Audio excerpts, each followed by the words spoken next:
in the United Go, States. Ali. Now we live. All right. Welcome y'all to All Politics of Local America's number one political hip hop radio talk show. Y'all know if it is the fourth Friday, y'all know it's time for the disciples. So tonight, of course, up first, we're gonna have the disciples with our beloved brothers and sister on tonight. So we're gonna have them come up first, and then after that, we're gonna have Brother Larry Hamm and Doshon come on, and we're going to talk about some of the things that are going on in the community right now, some of the things that are blazing. So we'll talk a little bit about that. Then at 8, DJ Rhino is going to come up and he'll pick it up from there. So I'm going to turn it over right now to the disciples and let them introduce themselves as we also wait for our other brother to join us. So I'll pass it off to you, Brother Ali. All right. Well, grace and peace. Thank you, Brother Ed Riley. Grace and peace. I'm Pastor Hood Ali here with my comrade, the Councilwoman, the Reverend Louise Scott-Rountree. And I just thank God for life, health, and strength. So I'm going to let her speak up because that's my sister, and I'm going to give her that honor. Good evening, good evening, good evening, good evening. And we are excited about being on America's number one. Listen, All Politics are local. Number one, hip hop. Oh, radio, online, across the airwaves, on social platforms. We are excited. Good evening, good evening, good evening. With my brother here, Pastor Bryant R. Ali, the greatest producer, our dear brother Ed Riley, and then there's our brother Minister Abdul Haqq Muhammad from the nation, minister, part of the disciples. We are excited about this platform. Thank you, Brother Ed, for allowing us this opportunity, as always, to voice not just what we think about different topics in current events, but also to make some statements that should make a difference in the lives of our communities. Thank you. So let's kick it off, baby. How have you been doing? How have you been doing? What's going on in City Hall? What's going on in the city of Newark? Listen, let me say this. Like, I got a whole lot of stuff going on inside City Hall and outside of City Hall. I remember someone asking Council President Crump when she got elected, how was it? And she says, I'm having a ball. So not all of this work is about having a ball. A lot of this work is very serious, but having a ball part is I'm happy to be in a place where I can listen, help, and make a difference. We have the men's meeting that's happening as we speak at 6 o'clock tonight at Central High School, making a difference in the lives of our brothers, offering opportunities on various levels to better their lives if they just grab the opportunity. We got women's meeting coming up. I do have some topics that I know we're going to touch on, and today I had a conversation earlier with Pastor Bartley and Brother Larry Hamm, and one of the things that I want to make sure I do while God has positioned me where I am is make a real difference. We do a lot of talking, we do a lot of meeting. We've got an opinion about everything and about everyone and what we think they should be doing and what should be done. But we know for a fact there's some things that we've been working on, Brother Ali, that we've been expecting those who sit in certain seats to be able to help us to push certain agendas forward that's going to help not just benefit our people, but also make sure that justice is served in the right way. Hence, we're dealing with the Dorsey case, which is amazing. But here we are in Newark, the largest city in the state of New Jersey, and can't get a CCRB. But if you look at the faces of those 5 guys, someone said today, I think it was Brother Hamm, he said about Black History Month, they'll probably be in jail. I mean, look at our justice system. Brother Ali, it is a challenge that we live in. I think I think that I know for me as an older individual, as I age, my mentality is shifting. You sound like Larry Hamm. Yeah, look, He it's said my he's trying to be 69. He said Christ. he's trying to be a grandfather, but he said I'm trying. He'll probably say it tonight. He said I'm trying to be 69. He said I'm a new grandfather now. Right. But the circumstances won't let us. Go ahead, Brother Ali. Conform to this world, but being transformed by the renewing of my mind. I mean, stuff that I used to say at 22 and 23 and 44, I can't say at 64. I have to be real cognizant of what I speak now, what I say now, because I just don't represent me. Right. And if I have 5 members or 10 members, I represent more than myself. I represent more than my wife. I represent more than my 20 plus grandchildren and great grandchildren. I represent more than the church. I represent more than full gospel. I represent more than the neighborhood. And I represent more than the legacy of my family. So now I have to be very cognizant, not only to what I listen to and take in and then spit out, but also what I spit out. Because many times, I mean, like when you mentioned Carl Dorsey, I knew Carl since he was a baby. His father and I, his natural father, Minister Carl Hoskins, we ministered together. I knew him from the streets. I knew him as he came up. I knew him as he was growing up before his mom moved on and the new brother that was in his life and everything. So I knew the situation with Carl. I watched him grow up. And then I'm looking at Memphis. Those 5 guys. I'm looking at these 5. I'm looking at a culture. 5 black faces. You know, black faces, but it's a blue culture. Blue. I'm looking at a culture. When I look at all these brothers standing there, and it's not the whole culture, but when you look at all these new people you got coming on, I was looking at some of the clippings of the shooting last night down on Broad Street. And as you looked at a lot of the folk that was walking around, a lot of them, you know, are Latino brothers and everything, but half of them didn't look like they knew what was going on. They didn't. They was just walking around, existing. And that's a very dangerous thing, not only for the police, for clergy, for leaders, for anyone that has influence over others to walk around just existing and not having a clue of what's going on. You're absolutely right, Brother Ali. And back to your point about being careful and conscious of what we speak.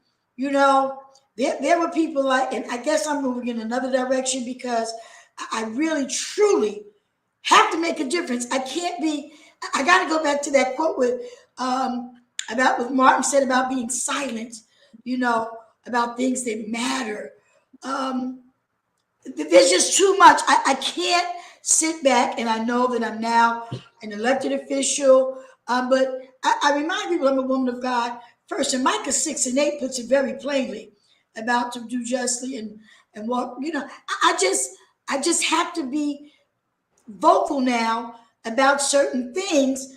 Otherwise, I'm not doing my community or our community justice. So when I open my mouth, when I was working as a manager of clergy affairs, people say to me now, oh, you really don't work for the mayor anymore. You are now an elected official. That's like somebody saying to you, Pastor Ali, you're not a part of NAVC anymore because you now are at full gospel.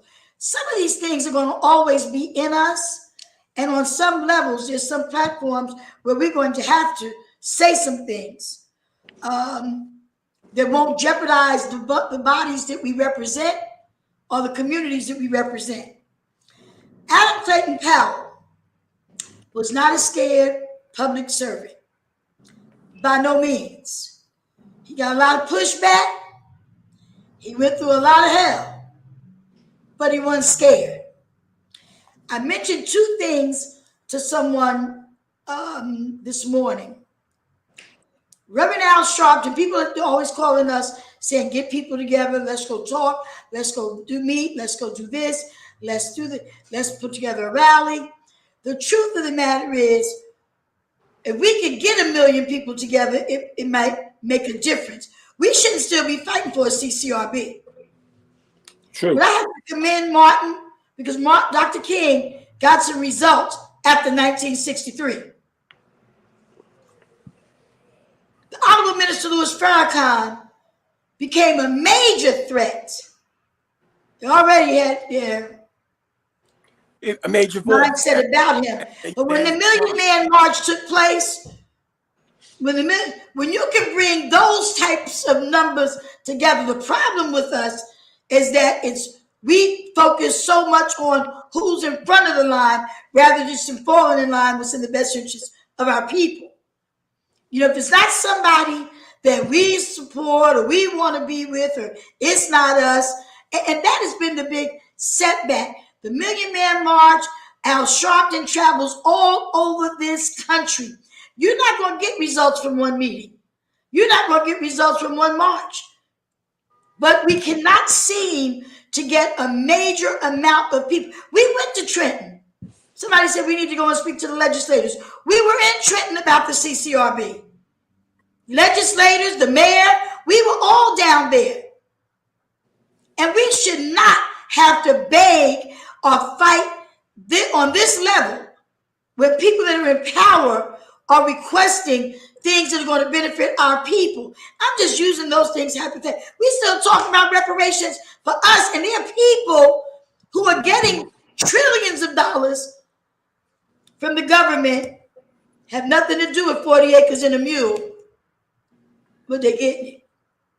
So on the level I'm on right now, I always wondered, as I went into ministry, what God was doing, but you can never figure out God because you're not God. And, you know, the Bible declares, I know the plans I have for you, not to hurt you or harm you, but to have a good future and all that. I get all of that. Yeah, the good. Then now God moved me into politics, and I'm like, okay, so now here I am, in the political arena, which the truth of the matter is it was a political arena that crucified, political and spiritual arena that led Jesus to the cross, along with his best friends that went and ran and hid on him. So here I am in this role now, and I don't know how to use the statement right now, be careful. I don't, because at this point and at this stage of my life, it's like I'm not going to jump in every arena that people call me into. You can't just invite me to any fight. That's not going to happen. No, you use wisdom now. You use wisdom now. Yes. I'm not going to just jump in any fight. And now it's got to have some substance. Because we are wise, right? Absolutely. I see the minister Abdul Haqq Muhammad, our head disciple, is on the line. Our brother's here. Minister Abdul Haqq Muhammad? Yes, ma'am. Pastor Ali, Reverend Roundtree, Brother Ed, so happy to see you all. I was here listening to your wisdom, Reverend Roundtree, and hearing you, Pastor Ali, your wisdom as well. And I was just thinking, and I was just reflecting on some of the major victories, that we here in the city of Newark, have acquired. Yes. And one of the major victories I was just thinking about, listening to you, Reverend Roundtree, many thoughts was going through my mind, but we see as it relates to the reduction in murders in the city of Newark. Yes. And how we have had a 60-year low in terms of homicides. And I just reflected about all the work that has been done throughout the years, the past 20 years, even before the mayor became the mayor. We know he was a councilman. We know he was a principal. We know that he was very instrumental in 2004, bringing the Honorable Minister Louise Farrakhan to the city of Newark, along with many others. Sister Frederica Bay, they met at the Wisdom Building, and they crafted what was at that time the Newark Peace Agreement. And they facilitated that quote unquote gang truce. And we know that from that time, many individuals who was involved in that, some went astray, many became successful, became heads of different organizations. And I know sometimes when we have a desire to see things manifested and they don't happen in the frame of time that we would like them to happen, we can become very frustrated. But, David the psalmist said, I will wait on the Lord and continue his way. And sometimes, again, when we are in the fray or in the midst of these battles that we're in as it relates to trying to improve the quality of life, trying to raise and elevate the consciousness of our people, and we don't see our people making the type of steps or strides that we believe they should be making. Again, it can become frustrating.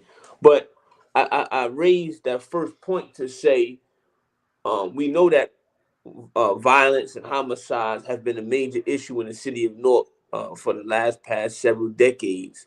But when I saw that report from the mayor, I just said, God is the greatest. Oh, yeah. And again, if one homicide is too many. That's right. But the fact that we were able to accomplish what we accomplished, during this period of time where we see crime and homicide on the increase all over America. Yes. But Newark was able to accomplish that. And there may be many critics who, that ain't nothing but for those of us who have been on the ground. That's a major victory and a major win. Similar with the a year or so ago where the Newark Police Department hadn't fired one shot. That was a major victory. That's right. Coming off of what had just happened with George Floyd and, the police brutality that we see happening all over America. I seen the report was released, I think, that last year the police department had killed over 1,000 individuals. And we know for the past several years that's been a consistent number, but we can't not gloss over these victories. I'm not saying that we dance in the end zone, because there's many things to do, much work to be done. But work is being done, and maybe not at the pace we would like it. But we know that those of us here in the city of Newark, we have been to many meetings. We have been to many rallies. We have been to many anti-violence marches. That's right. But when we see the report that was released come out, I'm not saying that we again pat ourselves on the back and sit and say the victory is won, but I think it is a testament to our resilience and our level of unity and cooperation that we here in the city of Newark have accomplished by the grace of God. And Reverend Rountree, you've been very instrumental in that, in bringing the various clergy together, Muslims, Jews. I mean, you bring them all together, and what we saw you accomplish is not in any other city. Other people from other municipalities, they see what's going on and they marvel at what, by God's grace, you were able to do, Reverend Rountree, in bringing these different individuals from different religious backgrounds together. And I think it speaks to, the level of brilliancy that we have in the city of Newark, the level of consciousness that we have in the city of Newark, and just the level of, I would say, patience also that we have exercised in the city of Newark, waiting on many of these things that we have been fighting for to happen. So we know that the scripture says the race is never to the swift, nor to the strong, but to those who can endure to the end. That's right. So I just pray that, God will continue to inspire us to keep fighting the good fight, to bring peace, equality, justice, and freedom to our people. But I just thank you, Reverend Rountree and Pastor Ali, and you, Brother Ed, being at these men's meetings. See, all of those, at times it looked grim. It looked bleak at times, man. But when we come and we stop and we see that, okay, we are making a difference. Some of our people are listening. It's never been a mass. It's never been a mass group. It's always been just a few who had the right idea and was empowered and inspired by God not to give up and to keep fighting. We didn't know that what Rosa Parks did was going to spark what it sparked, or what Dr. King did. We didn't know these things. Nope. True. But time wins all the time, as the minister teaches us. And I think we just have to keep fighting. And I have to be optimistic about the future. The future is ours. I have to be optimistic. That's right. About the future, what it holds and what it entails. Is there going to be much loss? Of course. The Bible and Quran prophesy and predict that. But after darkness, comes light. So we just have to, again, ask God for his grace and his mercy and to keep us in the right frame of mind as we try to improve, ourselves, our communities, and ultimately the world, So I just wanted to say that, Reverend Roundtree, as I heard you trumpeting that truth. And, you've been doing an excellent job, Reverend Roundtree. Pastor Ali, you've been on the ground. We've been Pastor doing Ali, you've been on the ground, since Adam left the garden. So, Brother Ed been around for a long time. And Brother Ed since Adam left the garden. As it relates to his level of journalism and how many interviews you've done.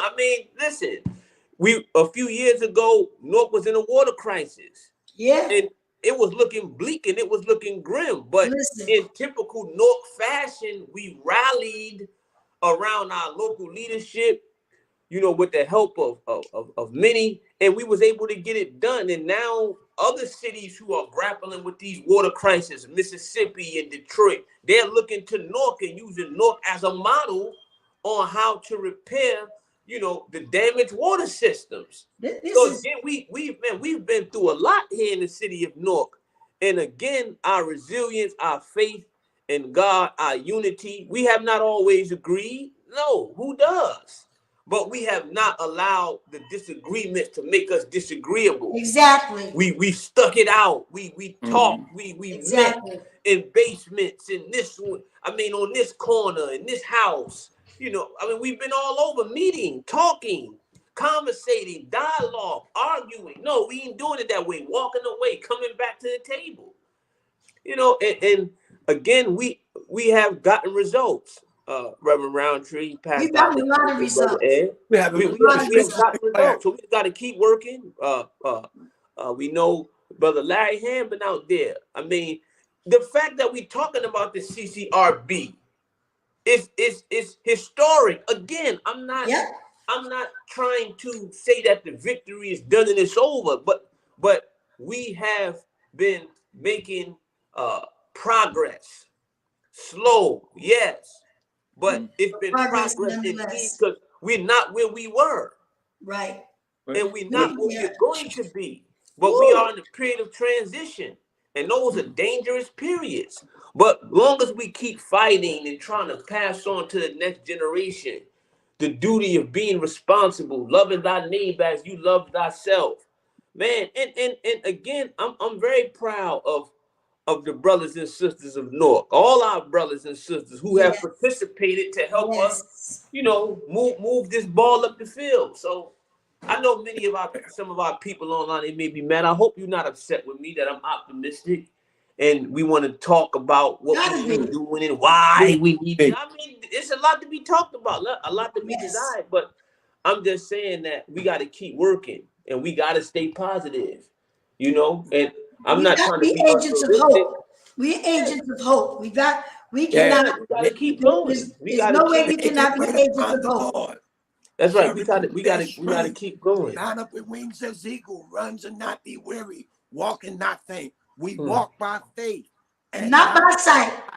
You can't go by what you see.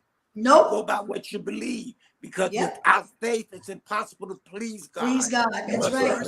That He is God and that He is a rewarder of them of those who diligently seek. Consistently, diligently seek Him.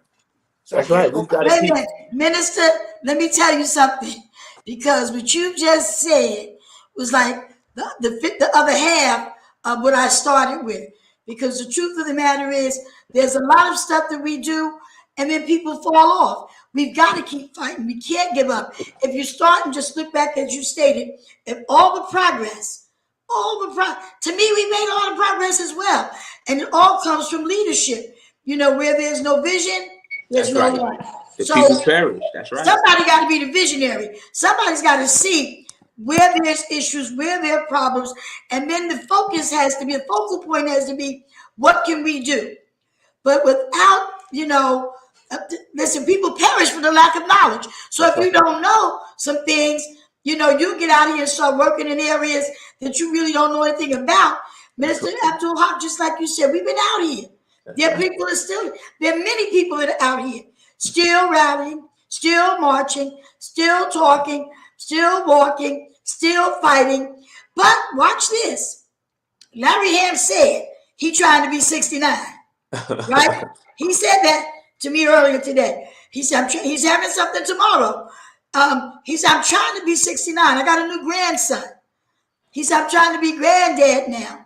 But the truth of the matter is it's a Minister Abdul Haqq that's going to come along, or someone in that generation. We've got to make sure that there are other folks that are getting this message that's going to carry this on. Because the fight didn't just stop because Mayor Baraka came along and created a men's meeting. Right. Or we were fighting for or that the water lines were fixed, or that he's creating all this housing, and that there's so many things that we're moving forward within the city of Newark. Just like we're down 60 to a 60-year low with the violence, we want to keep it going lower and lower and lower.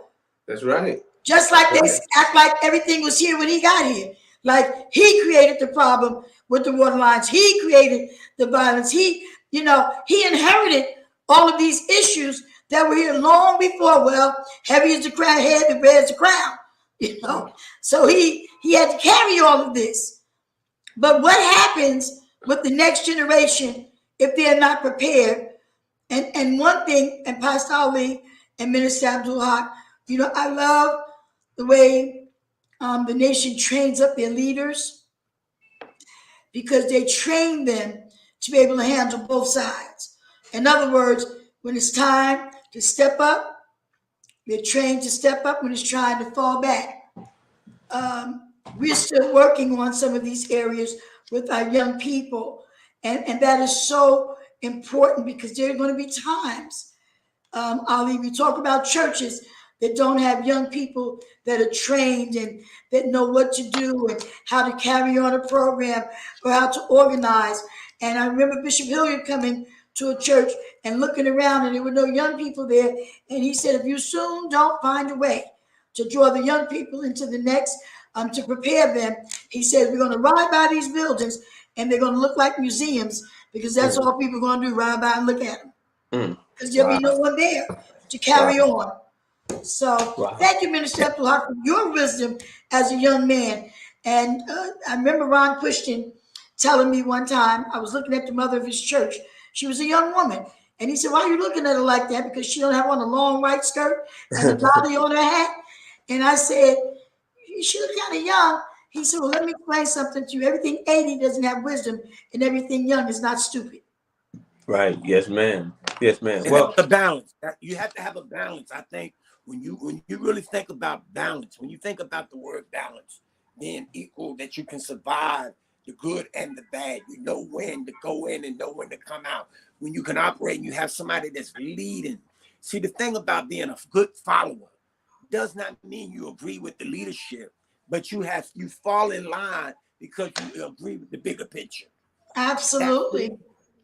That's the leader. That's who you're following. So you don't have to agree with everything, but you fall in line because that's the leader.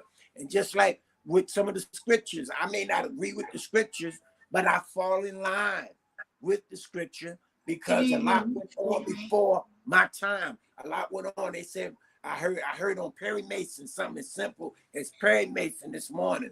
The Chinese man said, when Noah held up the rod, not Noah, when Moses held up the rod. Moses.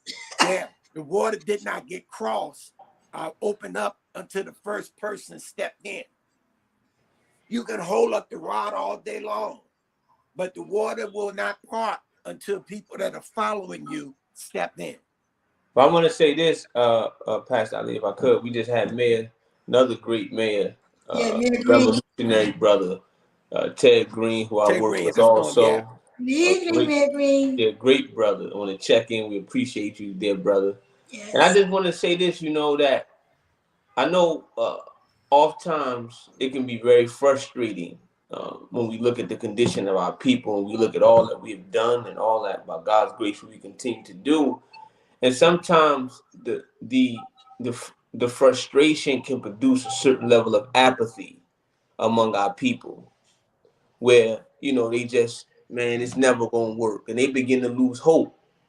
And the Honorable Minister Louise Farrakhan teaches us that hopelessness is the mother of violence. That's right.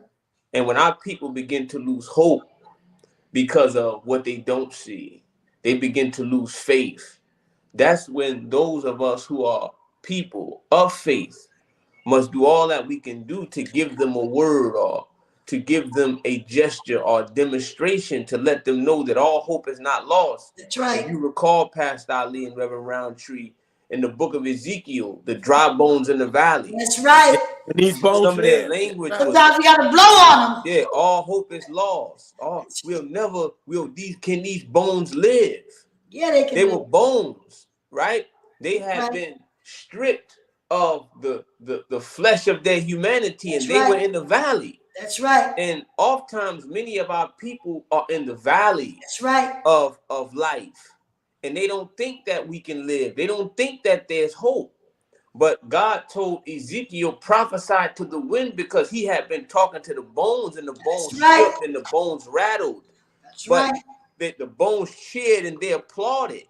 So God said, prophesy to the wind. The minister teaches us that the winds represent the conditions. Come on, sir. And we see the conditions now blowing on our people, blowing on humanity, because, again, we have had great teachers, many great teachers that have come and who have warned us and who have encouraged us and who have inspired us, who have created programs to try to facilitate our change.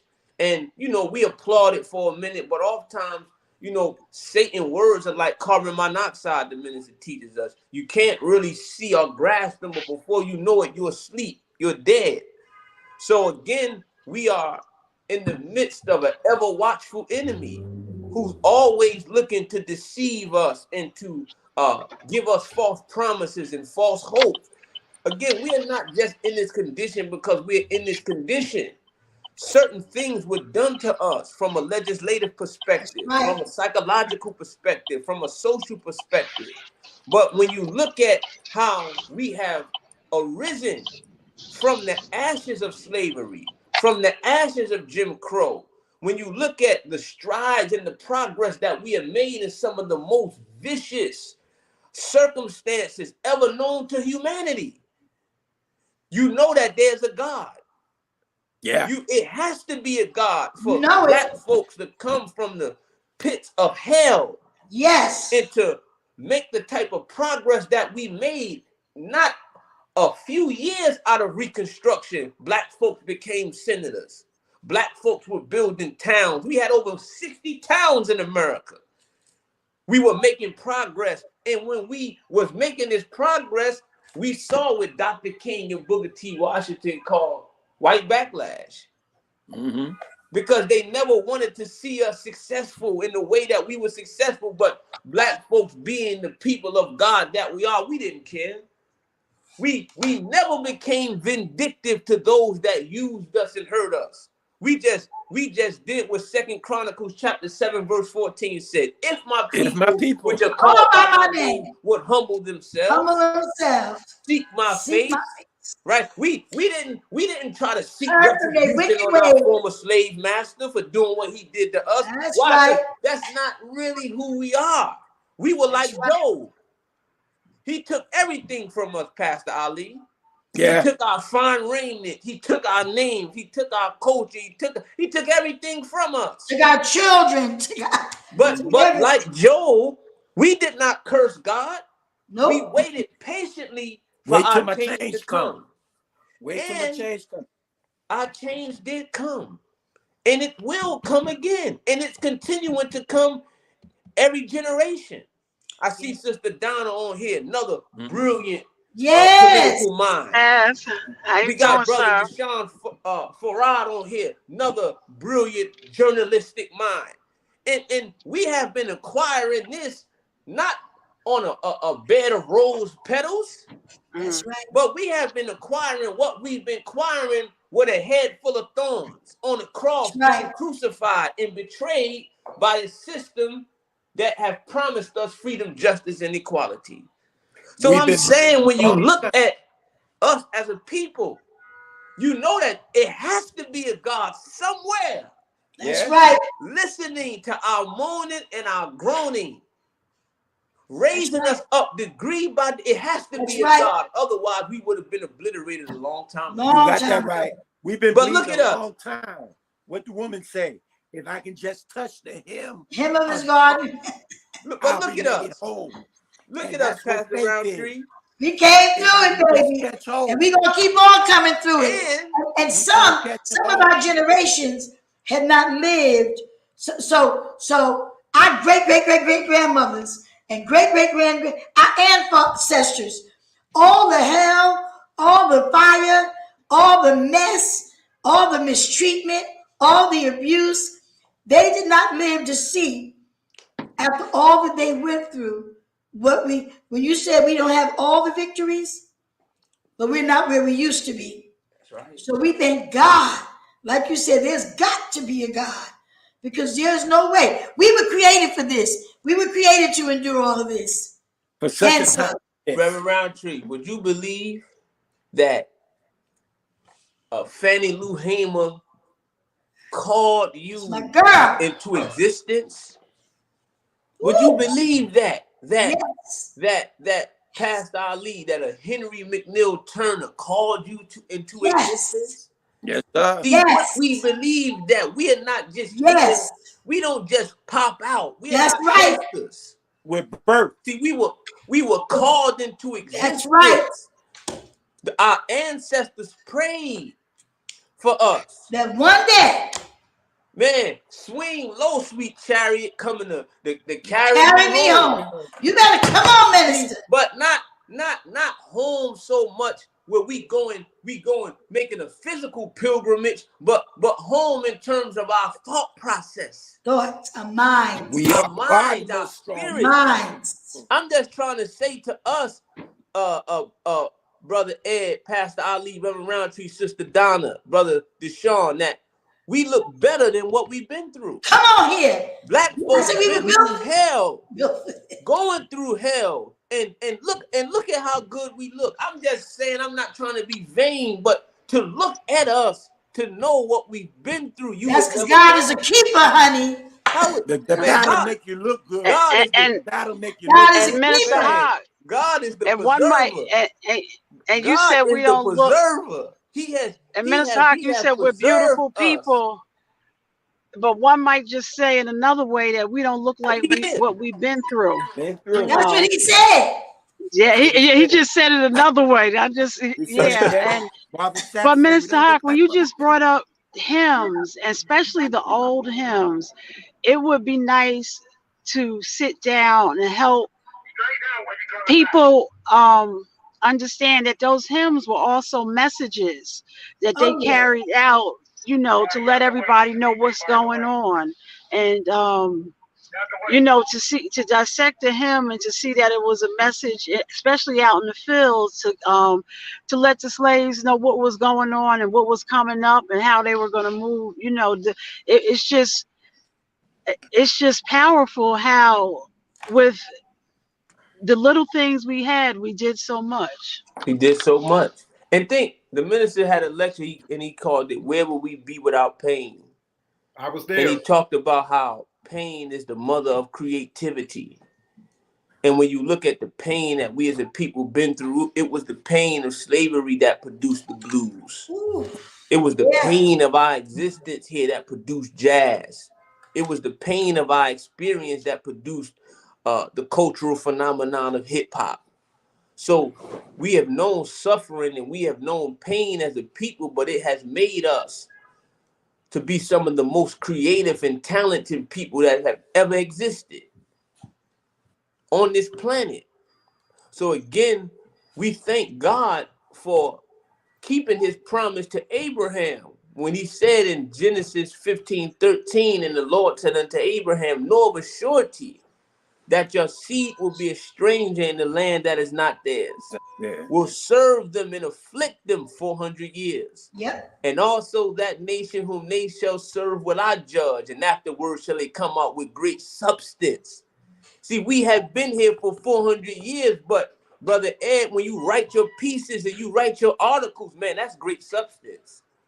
Pastor Ali, when you stand in the pulpit and you give those earth-shattering, life-saving messages, man, that's coming out of affliction with substance. Yes. Reverend Roundtree, when you stand in the middle of that street and when you talk to our people and you give what you give, see, that's great substance, but it is the affliction of our experience that has produced that great substance. That's right.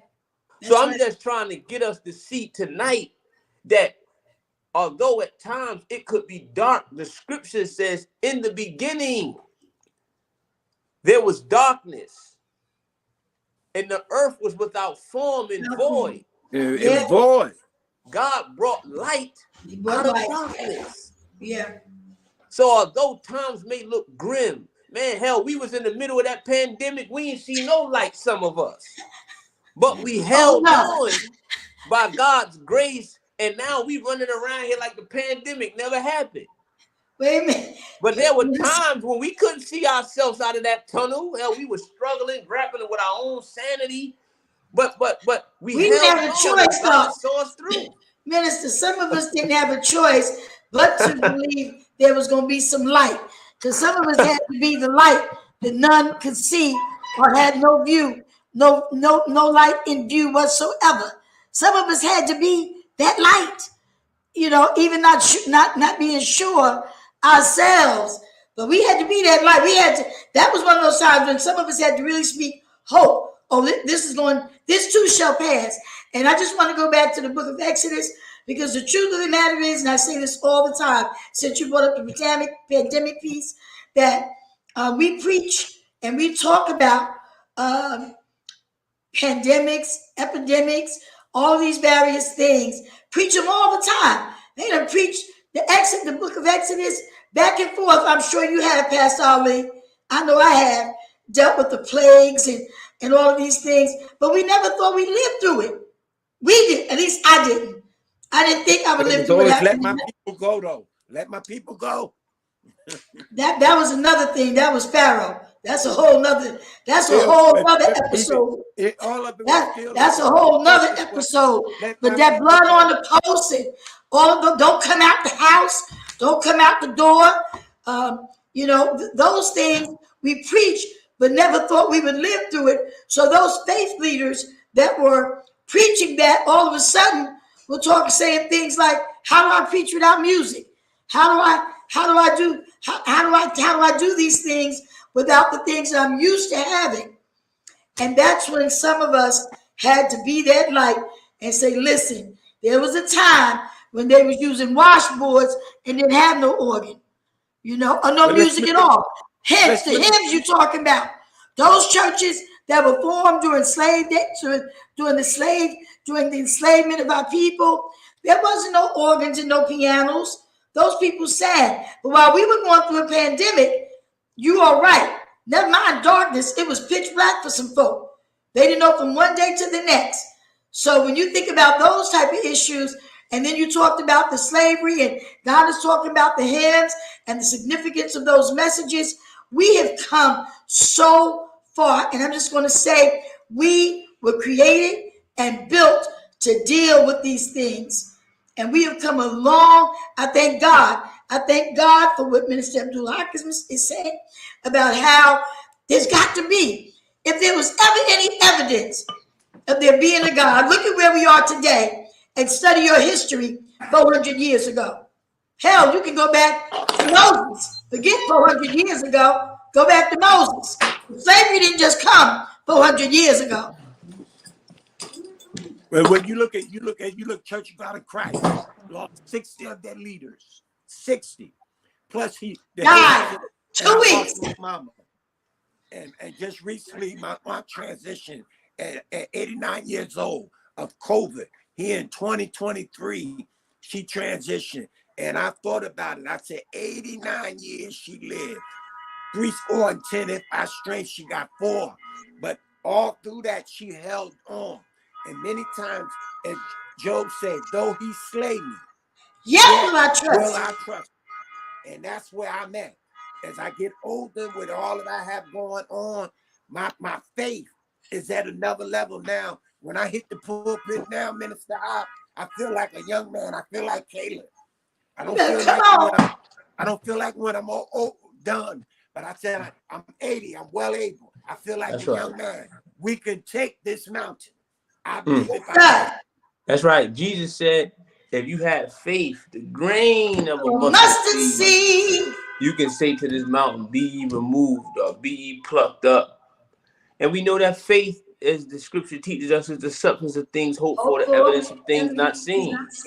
And we're not talking about faith without works. Show me a man without faith, or show me a man without works. I'll show you a man without faith. So we're not talking about faith just sitting around being stagnated, but no, faith in the promise of God. We know that God is not a vindictive God. He's not an evil God, although at times evil things do happen. We are taught that all things work together for good to them who love the Lord and to them who are called according to his purpose. Not that all things are good, but all things work together for good. We know that in the end, good will always prevail. That's right. Even though evil may be preponderant in the earth, God has promised us that it will only be for a season and for a time. But if we can not be overcome by the evil, that's right, and keep doing good and not be weary in well doing, light don't always cancel out the darkness. And then we know that again. We just gave some examples in terms of work that is being done in I'm saying locally in the city. That's right. And at times we couldn't see it. We couldn't fathom that we would be where we are. I mean, we have, and I'm saying this on this level. In terms of our city government, our local city government, they're not perfect. Nobody is. We're all flawed. But when you look at the level of community consciousness, cultural consciousness that these individuals have, is not a coincidence that we are making the type of progress that we're making. Reverend Roundtree, there's not many council people that have your pedagogy. We just had Mayor Ted Green. There's not many mayors that have his pedagogy, his upbringing, his level of community activism and love. There's not many. So we can see that time is producing a new type of politician. Time is producing a new type of councilwoman. Time is producing a new type of council person. That's right. Time is producing a new type of political thinker. I don't know if we've seen Brother Hakeem Jeffries I love him. Congress. I said, yo, Brother Ed, I said, brother, I said, why he looked like, I'm gonna call him Brother Minister. Come on. To hear him talk and to see his level of zeal and passion, his level of consciousness and brilliance. And Minister Haqq, don't let it be lost that his family comes straight out of Newark, New Jersey. Listen, he's a home. His father is a homeboy. Yeah, that's right. With that type his of father's passion, a homeboy. Yes. Listen, they don't know. Washington don't know what hit him with that brother. That's right. Oh my goodness. They don't know. They don't know. And see, but our experience is producing that. This is the new politician. See, this is the new councilwoman, Reverend Roundtree. This is the new council. See, our experience is producing this. Yes, it have taken some time, but hell, we are here.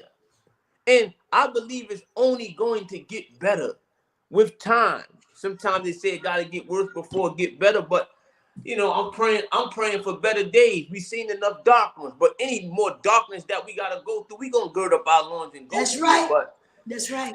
I'm just and Minister, at such a time, we need people have real problems. They don't need people who want to come out and just put band-aids over issues. You have people who have real situations, and they need people who are going to be there, who are going to sit them, who are going to pray with them, and then help them.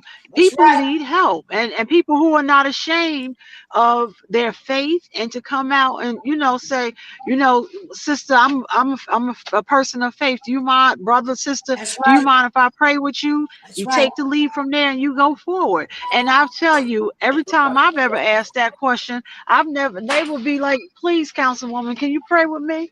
I've never gotten a no. So it's time for us to realize that people need real people because they have real problems. And I don't care what anybody say. It's definitely not a 9-to-5 job. This is a 24-hour a day job. 24/7. That's right. And that prayer piece, let me tell you, I stand on Family Disclaimer with that. She said you can pray all day and all night, but after you get up off your knees, if you don't do nothing, God's not going to drop it in your lap. So after you pray for an individual, then you got to see what's next. That's right, Red Green. No more lip service action. Okay, if you're gonna say something with your mouth, follow it up with your walk. Because I tell folks all the time, you can talk a whole lot of stuff, but what do they see? You know, I say it about Christians all the time. People say, I'm a Christian, I'm a Christian, I'm a Christian. Well, if they don't see no Christ in you, that's a whole other story. So, I mean, there's got to be some sign, some evidence that when we really are out on a mission to assist the people, I don't like to tell people when they call me, I'll get back to you. That is something I just don't know how to do. I've had people that say to me, Roundtree, just take their number and call it back. You're doing something else. No, let me handle this now. Okay, because I don't know what maybe I'll be doing. So let me just stop what I'm doing. If it's something I can take care of, because people want to see you made an effort when they're in trouble. They don't want to hear you say, I'll get back to you. Only if it's something that you have no choice to get back to them on. But if I can make a phone call now and make it happen, or at least let them see I made an effort, that's part of the healing process for people who need help or want to see that you're doing a job or taking action in the area. And using the village, this is a village thing right here. I remember, being able to pick up the phone and call Minister Haqq and say, Minister Haqq, I got a young man coming home and he's of the Muslim faith. Can I have you talk to him? And Minister Haqq said, yeah. And he didn't say, tell him to call me at 2. He was like, put him through, Hold on, Donna. I called Minister Haqq and I didn't know what faith they was. I called him and said, listen, I called him one time to come up to the hospital because we had about 25 people getting ready to lose their mind. And the man said to me, he's like, where your people at? And it was like on a Sunday, right? So everybody in church on Sunday at 12 o'clock. So he was like, where they at? I said, they're all in church. So I was like, let me call Minister Haqq. And he came up to the hospital with all those brothers, and we stood in a circle. Nobody didn't say, oh, wait a minute, they got on bow ties and they from the nation. They just, I don't know what they were. We got that circle and we prayed. I think Northeast Starnes and all these surroundings is unique. Again, we have there's a great degree of camaraderie. Of course, could there be more unity? Always. We're always looking for greater unity, but when you talk about the village and community, I know we don't always see eye to eye, but we're so interconnected, Sister Donna, as you said. It's been times again, we had a sister whose son is in prison and not being treated right. I called you up. I called Reverend Roundtree up. You called this one up. He called that one. And we just so interconnected as a community in Newark. And even when we get out of line, everybody knows that person. We know their grandmother. Yeah. We know. Even when we get out of line, I done raised her. So even when we get out of line and we are disagreement and we on Facebook talking about each other, a lot of times we either related. We know the family members. We just help the family members. So I gotta tell you, Minister Haqq, that's my favorite one. And you be like, aren't you so-and-so's grandchild? And they be like, wait, and they straighten up like, how you know my grandmother? It's either that and they know us when we walk up. Oh, I know you. That's right. It's one or the other. Either we know them or they like, oh, I know you. Right. So, we've been again, grinding and working in the name of, God and doing all that we can do to help one another. And everybody has done their part in one way or another. Everybody has done something.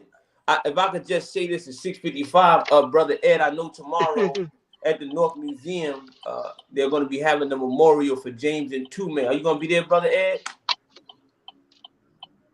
That's at 6 o'clock tomorrow, right? Yes, That's sir. at 6 o'clock for our dearly departed, I think the did legendary Ed just historic. say yes? Ed just said yes. Yep. Yeah, James and Tume. I believe the Honorable Minister Louise Farrakhan has sent the video in to memorialize our brother. We know their relationship; they were great friends.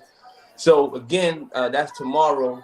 But you know, I just wanted to say that to us. We praying constantly for the family of James and Tume, and also we didn't really get to mention Reverend Roundtree and Pastor Ali and Brother Ed. The mayor just released a video as it relates to the verdict. Yeah. That was released. I saw that. Right. So, you know, again, there's work to be done. We're making great strides, but we're going to continue to fight and continue to ask for God's help and God's mercy. You know, all roads here in the Nation of Islam leads to save this day. The Honorable Minister Louise Farrakhan's message is the war of Armageddon has begun. I thank everybody. Thank you, Brother Ed, Pastor Ali, Reverend Roundtree, Councilwoman Roundtree, Brother Doshon, Sister Donna. Those are my announcements. Reverend Roundtree, you got it. Pastor Ali, you got it. I love you, Minister Abdul. You know we love you. It is just not a show without you. Donna, good evening. Good evening. For those who get ready to come on, Councilwoman and Doshon, listen, Brother Ed Riley, we thank you for using your God-given wisdom to create All Politics Are Local, America's number one. Hip hop. Okay, let me get to my announcements before your armor bearer come on and shut us down. The Newark Citywide Women's Meeting. As you recall, when the mayor did the men's meeting at some point, the women's meeting was launched. Well, we're relaunching the women's meeting on February 3rd, this Friday, in City Hall. It's going to be in the Rotunda. Unless something changes, it will be in City Hall. We have Lady Linda Baraka, which is the face of the First Lady for the city of Newark. Myself, Councilwoman McIver, another group of women. We have Shoshana Page, Kylisha, Dawn, Keisha. A group of women are getting ready to do some great things to assist our women moving forward here in the city of Newark. So on February 3rd, we invite all of the female gender, all, no matter your age, come and join us as we relaunch the women's meeting on February 3rd. That's this coming Friday. I'm looking forward to it. I'm also, Brother Ed, along with Assemblywoman Cleopatra Tucker, at Good Neighbor Baptist Church on February 22nd. We will be having an interfaith suicide conversation, veterans suicide conversation. It's geared toward veterans.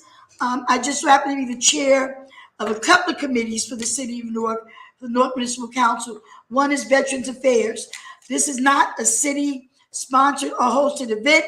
It's hosted along with Catholic Charities, of course, the Newark Interfaith Alliance, but myself and Assemblywoman Tucker, we are aware that there's so many services that are in need to the veterans, and they need to know and not go somewhere just like some of our other services and get bounced off the walls, as opposed to being directed to these services that can help them so they don't lose their mind, so they don't want to end their life. So we're going to be dealing with that on February 22nd from 10 a.m. to 2 p.m. at the Good Neighbor Baptist Church. We invite you all. We thank all of you who tuned in to the disciples. I'm excited to have my two brothers with me. They let me rock out with them. And I look forward to doing more work in the city of Newark. Thank you, Newark, for allowing me to serve you. And now on to our Pastor Bryant Ali. Remember, Rockers on the move. Just this Sunday, we're having a Let's Go Back to Church gathering.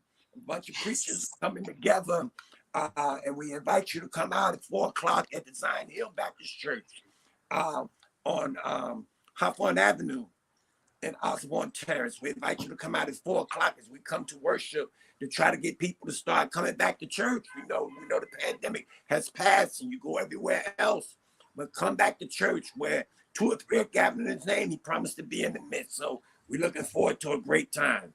Peace and love. Peace in the hood. I love you with the love of Christ. May the Lord keep you. That's my prayer. Well, I need to ask y'all before y'all leave. I got to ask y'all a question in reference to, what did y'all opinion on those 5 police officers beaten to death, that young brother in Memphis? Woo! Yeah, that's not gonna be a 5-minute question. I was gonna That's ask it, not. but we need That's another show. we need a whole segment on We need that a whole show on that. Because I know I wanted to ask Minister Haqq a word for the community. It's hard, so, but go ahead, pastors. Give us a 1-minute piece on each of y'all. 1 minute. If each of y'all can say at least a 1-minute piece. As I stated earlier, it's a culture. It's a culture. When 5 brothers have fell into the culture versus what they've been raised up on, what they know to be right and what they know to be wrong, that they dislike their own so much because they are part of that culture. They think that they're not one of the culture. So they took that, they beat that boy down. So that's why we have to get back. We have to get back to basics. We have to get back to loving one another. Ooh-wee. Councilwoman Rountree. I started out the show talking about the injustices and having a conversation this morning with Brother Larry Hamm in regards to a couple of things that are going on. And those 5 young men whose lives will be over within 30 days, but it took a couple of years for us to deal with the George Floyd situation. All I can say until we further discuss this is I'm praying for them, and I'm praying for Memphis and the family. And Minister Haqq. Haqq is no longer on. Okay. So, Pastor Bryant and Councilman Rountree, can y'all talk amongst yourself and see if we can kind of talk about that? Because I know for our community, this one right here is going to be hard. The due process, the way it should have happened, how it happened with them, and how it's not happened with any other case. If y'all would like to come back and talk about it, we will come back and talk about it because we talk about these traffic stops all the time. Tyree Nichols, I mean, come on. I have a son. He's 28 years old. I mean, Ryan Ali has children, and it's not an easy thing. I always say mothers that have sons pray differently. But the truth of the matter is to hear that at a traffic stop, this guy was beat down like that and died 3 days later as a result of these things. Now, we weren't there. The police video was released a lot sooner than it took us to get all the information we did for George Floyd. They've already been suspended. I mean, this case is moving so fast, okay, that we can't even catch up with the news as to where it's going because they've got these guys prosecuted in jail already. Exactly. And by the time February hit, Larry and I said, by the time Black History, they'll probably be sentenced. We're saying these things and they're hypothetical statements, but look at how fast this is moving. Look. That's why it's important that we had that civilian review board and stuff like that. And that's what this conversation started with tonight. The CCRB board. We got a lot of victories, but we got a lot of unnecessary holdbacks. Right. And a lot of them are based on our legend. Okay. See, I'm gonna say some stuff. Ali done already said some stuff you can't say. I don't say it, and I'm not doing justice to my people or the causes that I say I stand for. How can I be a representative for the CCRB and won't tell the truth about what's going on with us? You're right. In regards to moving these things forward. So yeah, we got a lot of victories. The mayor has done magnificent work. Newark is, people can't see it because they're blind or don't want to see it. But those that tell the truth will know Newark. And see, I didn't just get here. I've been here for a little while. I'm not 2 years old. So I've seen Newark's changes. I've seen it. I mean, I wasn't born. My mother used to have bad news. You'll come to her mansion. So politics have been in my family around Carlin before him. She knew him. Been in my life before I was born. But I do have the history of at least the last 36 years, 40 years, because I was volunteering as a kid. So I've seen the changes. I've seen the downs. I've seen the ups. I've seen what's happened with our children. I've seen the violence. I've seen the violence, I mean, up front, up close and personal. And when I look at Memphis, Tennessee, and I see that these 5 young brothers, their lives are done within days, hours. And what you said, Pastor Ali, about the culture, see, that's why this needs to be a show. What you said about the culture, look at where they live, what was on their minds. And it's amazing. Tyree Nichols had to be beat down. Anyway. Where did Martin Luther King get assassinated at? Memphis, Tennessee. Memphis, Tennessee. Memphis. Okay. When we look at that whole mindset and we think about it, look at the mother. The mother said, let's be peaceful. Let's be mindful. Yes. Family, because it's not just her family. That's right. Got families. That's right. That you know, in the community. So let us be mindful. We showed out when Martin got killed, but we didn't show out like we should have at that time when showing out was in style. So let's not act like. And you know what, Pastor Bryant, we don't know behind the scenes, but I wouldn't be surprised if these families knew each other, and that might be the heart. You know, somebody knows somebody, somebody's dating somebody, so it's somebody could be dated by somebody. They know each other. Yeah, they know each other. This is gonna be yeah. It's gonna be a challenging situation. Because it's painful and it happens all across. All across. I was just listening to a thing today where they were talking about Black Lives Matter.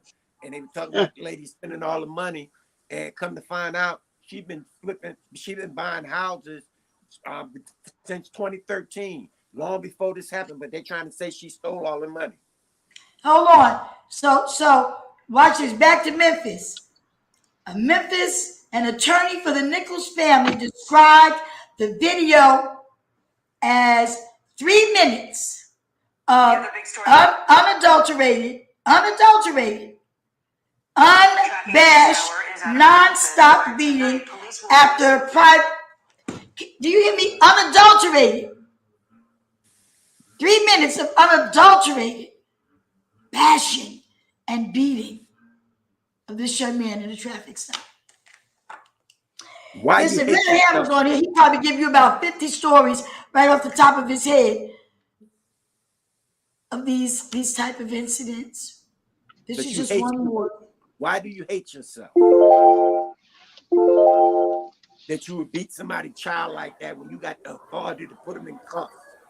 Why did you hate your? Listen, y'all. Let me say this: if they took 5 of them to get this little, he wasn't like Shaquille O'Neal size. If it took 5 of them to bring this guy under, you know what I'm saying? They must have been some real untrained police officers. Oh, he was spanking some butt. He probably was once they start whipping on him. Yeah. If he's fighting for his life, you know he was. Mm-hmm. Yeah, I think he had his foot on George Floyd's neck, as big as he was, he probably whipped him too. Mm-hmm. I think the elephant in the room is though that these are 5 black men beating up on a brother, right? I think that's the elephant. Makes us hate ourselves. Hate ourselves. Yeah, right. That level of self-hatred.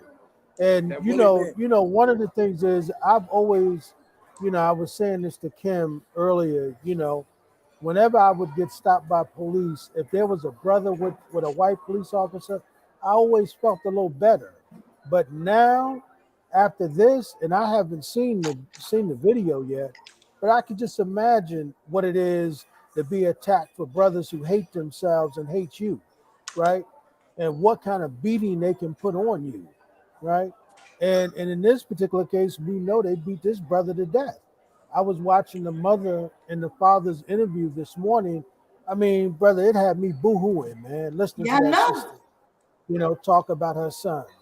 And she said, you could tell she had the love of God in her, because she said that,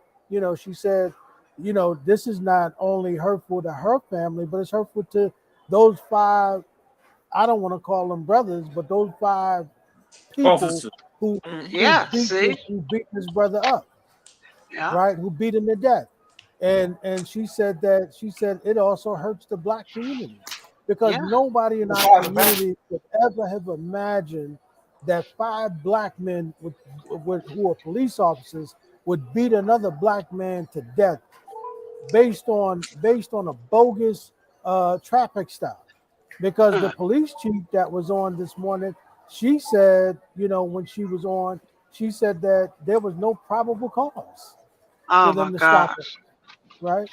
She said from all the video that she saw from the area, everything that she saw, she said there was no probable cause for him to be stopped. So, Mm-mm. I mean, and there's, for me, at this particular point, because I'm a Christian, because I believe in the Word of God, and they tell us to pray for our enemies and pray for those who have hurt us. I'm doing that, but I got to tell you, man, this is, this question my level of being saved. Like, maybe I'm not that saved, because it would be hard for me to deal with the reality if they had killed my son. Right. But you know what Right? keeps me, though? Keeps me, Brother Ed? God is not marked. Whatsoever person soweth, that's what they shall also reap. So Yeah. even while I'm turning the other cheek, as I'm told, I know what go around, come around. And vengeance is mine, said the Lord, and he'll do the repaying.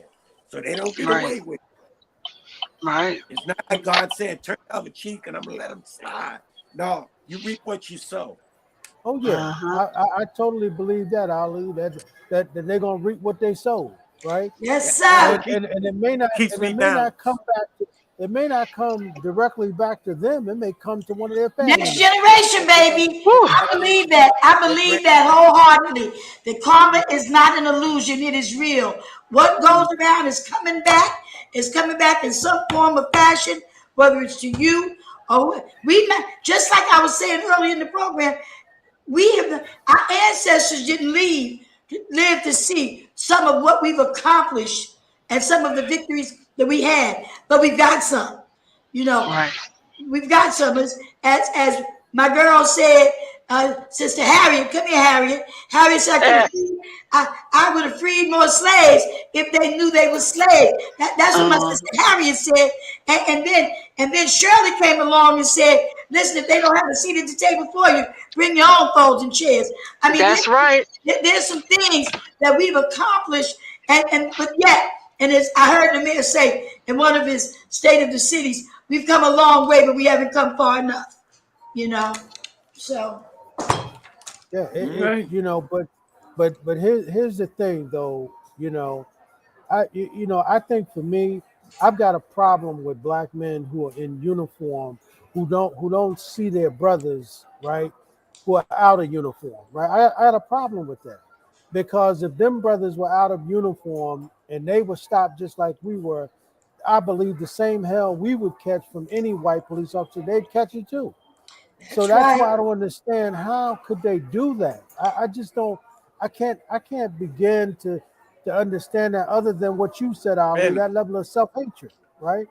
That level of them hating themselves enough that they would beat, this young brother to death, man. And my hope is that other brothers and sisters in the community don't begin to put that charge on all black police officers, right? Because that would be us feeding into our enemy's hands, right? right. Because some of the brothers, I'm sure, who are police officers are seeing that, feeling like we are. Like, wait a minute, not one of y'all had enough sense to say to the other cat, yo, we ain't doing that, man. Mm.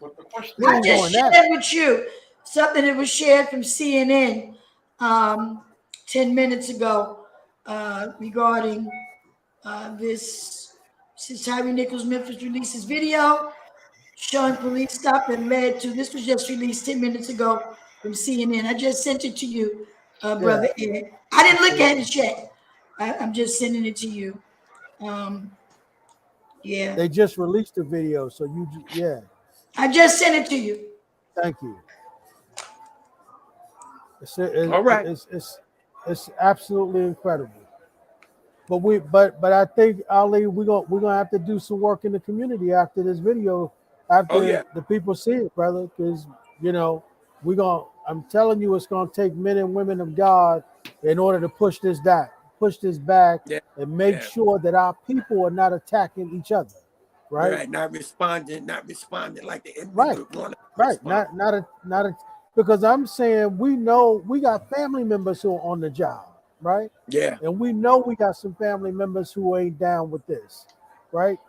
And so, and my hope is that we're gonna have some of those good police officers come up front and say, yo, man, we ain't tolerating this, and we ain't with this, and we don't want our people to be afraid of us when we stop them. We want our people to know that, because I'm telling you, man, the way I feel, brother, is that, I don't trust none of these cats stopping me. Right?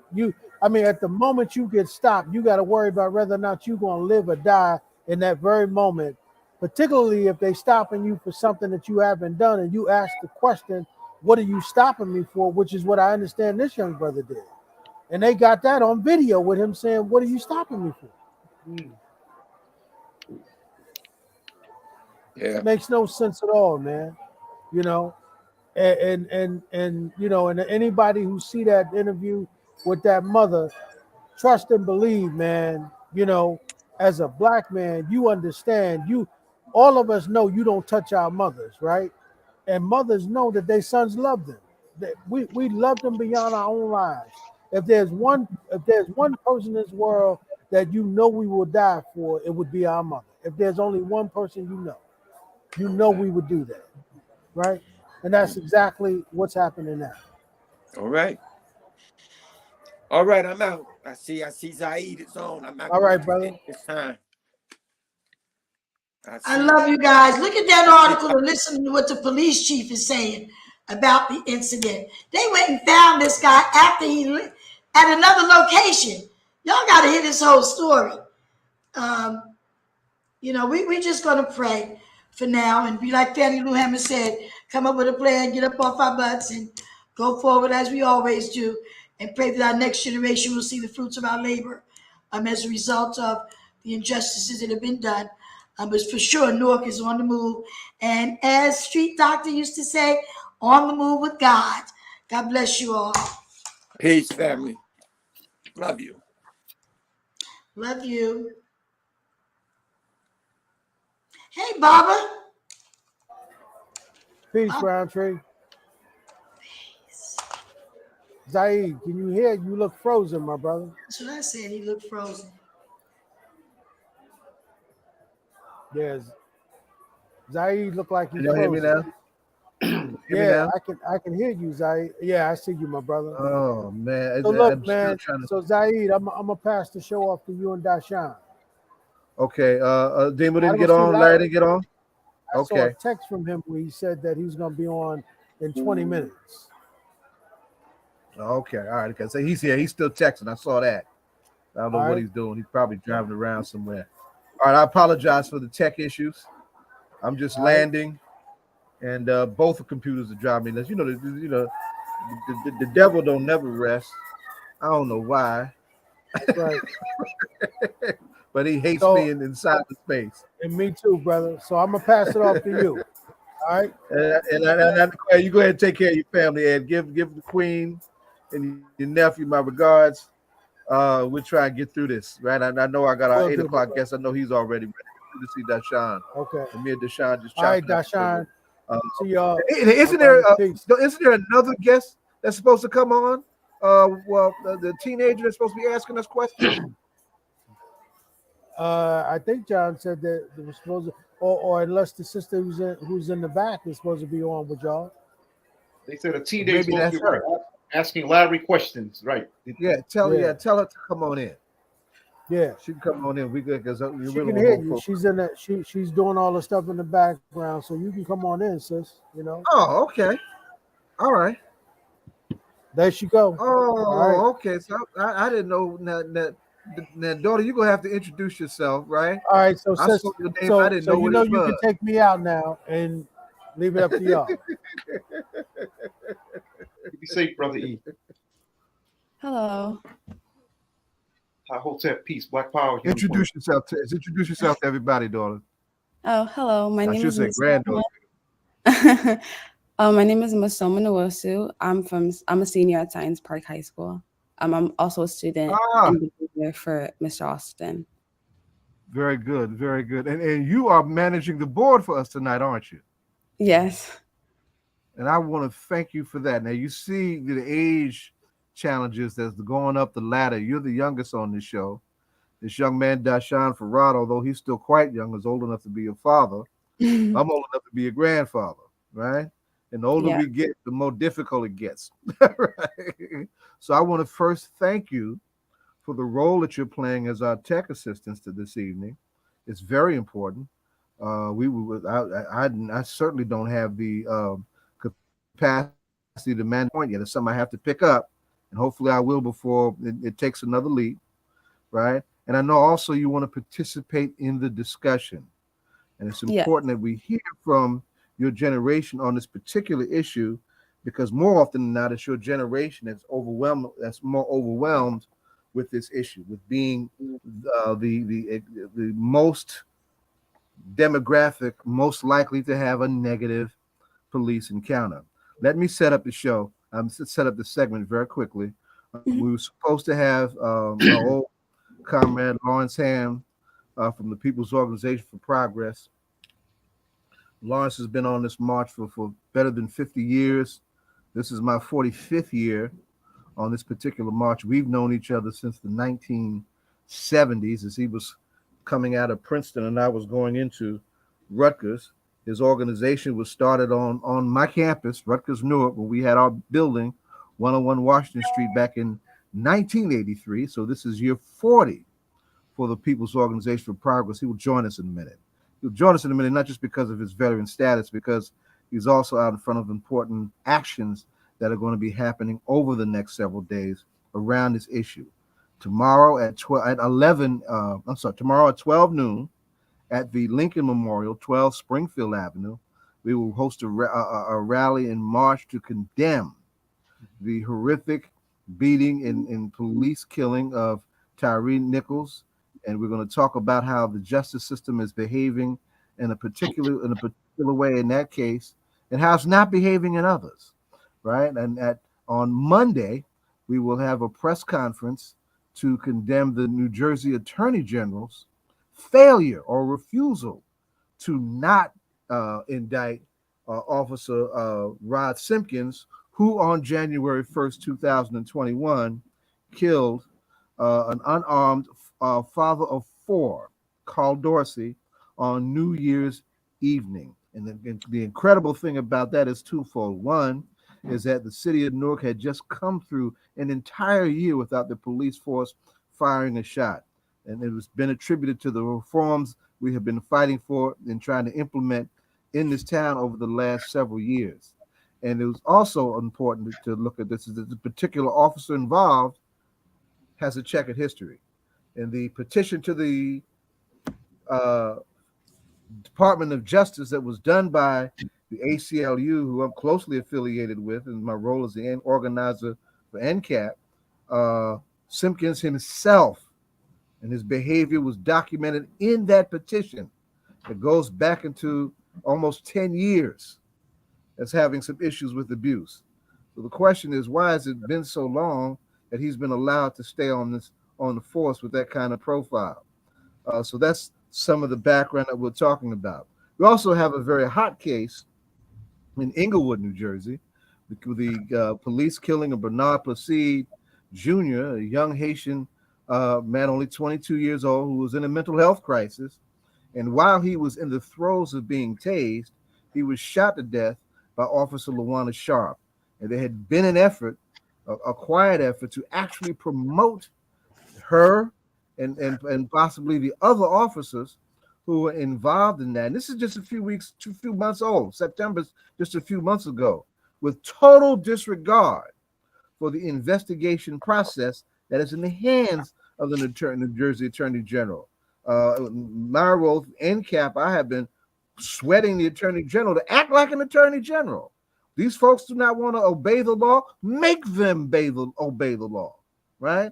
So that's something that's also in our midst. And I also want to share a prayerful concern for a young woman who lost her husband in Asbury Park by the name of Kay White. Her husband, Masani Best, was killed just the day after the New Jersey Supreme Court ruled against our CCRB having its full authority that we put it together. She just lost her father, and the trauma of the loss of Hassani has been very hard on her health and her well-being. So she's somebody I'm deeply concerned about, who has not been able to be present in this kind of engagement the way some others have.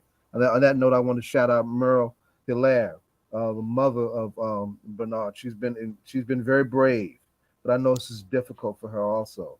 Merlene is really trying to be strong in pursuit of justice for her son. So this is the context in which we'll have this discussion. Doshon, let me start with you, because you are a roving voice.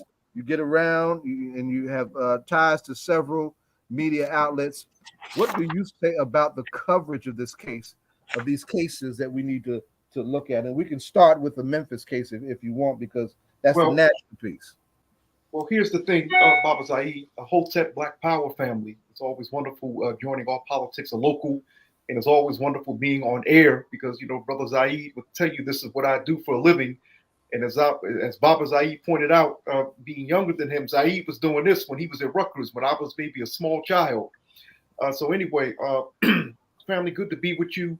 Regarding these police brutality cases, I wanted to say first, we are dealing with, of course, the complicitness of various officers, okay, who oftentimes look the other way.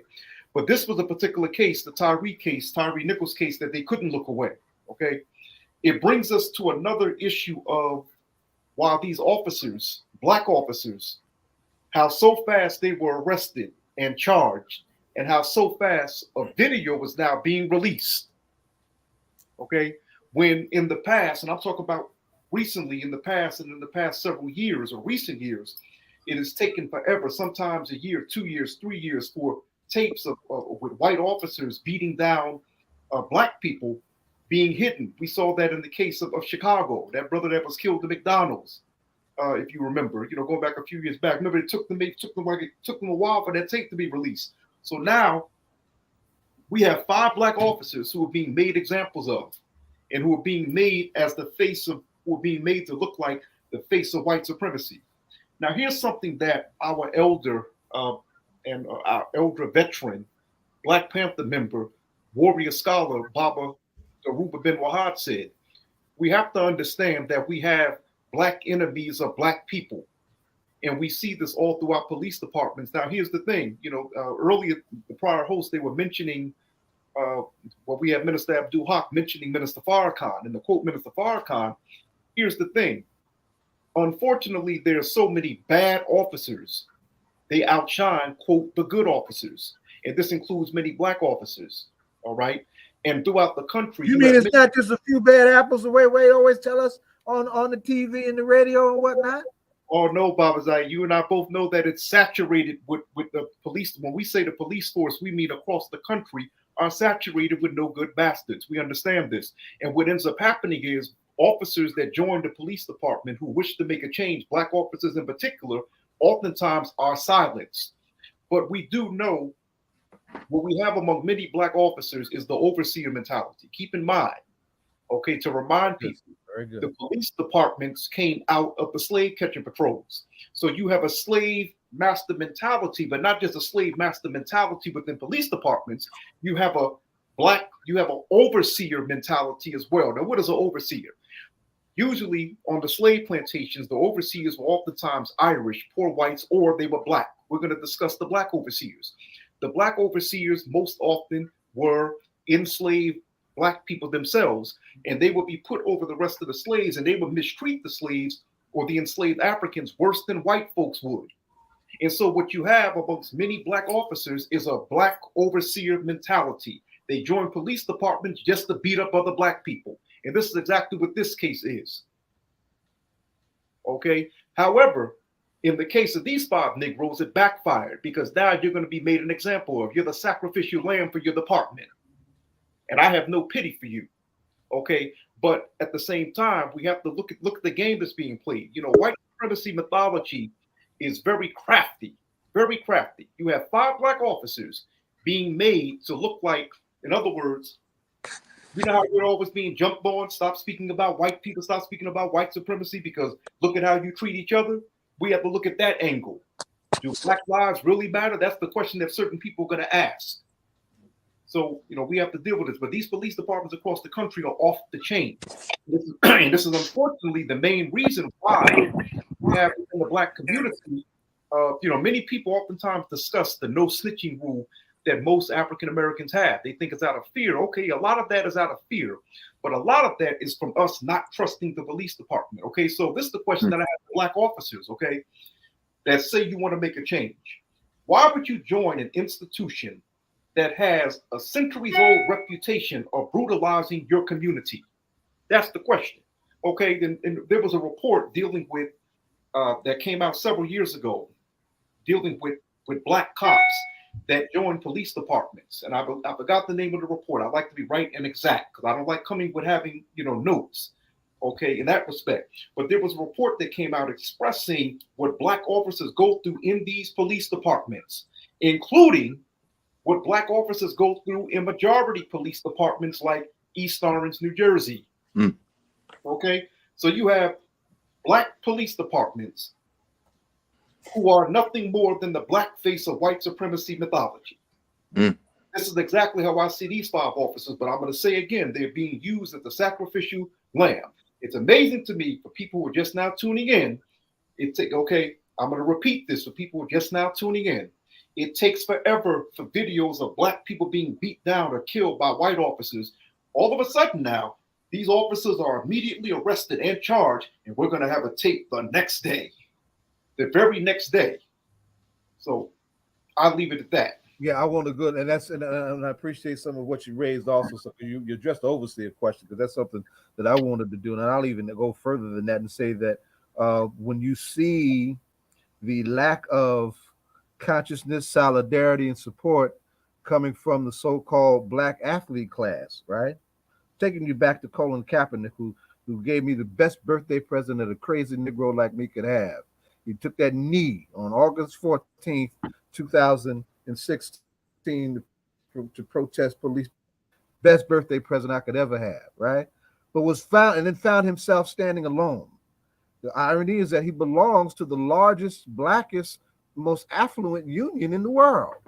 The the NFL Players Association is a black-led, black-dominated players union who as a body should have, as a matter of principle, stood by that young man. They didn't.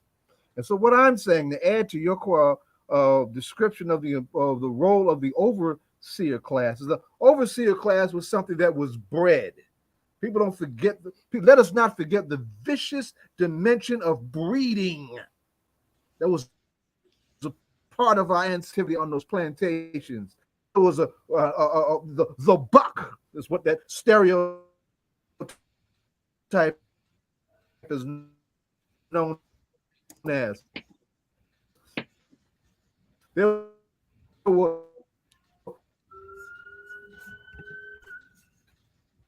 Zai's freezing. Zai, you're in the matrix, as we say. I'm sorry. My net is. I'm having net connection. We can hear you now. Yes, so you're not having net issues, like you said. Like you still sound. But y'all heard where I'm going. Yes, we did. Going right. So be not surprised. And Shaquille O'Neal.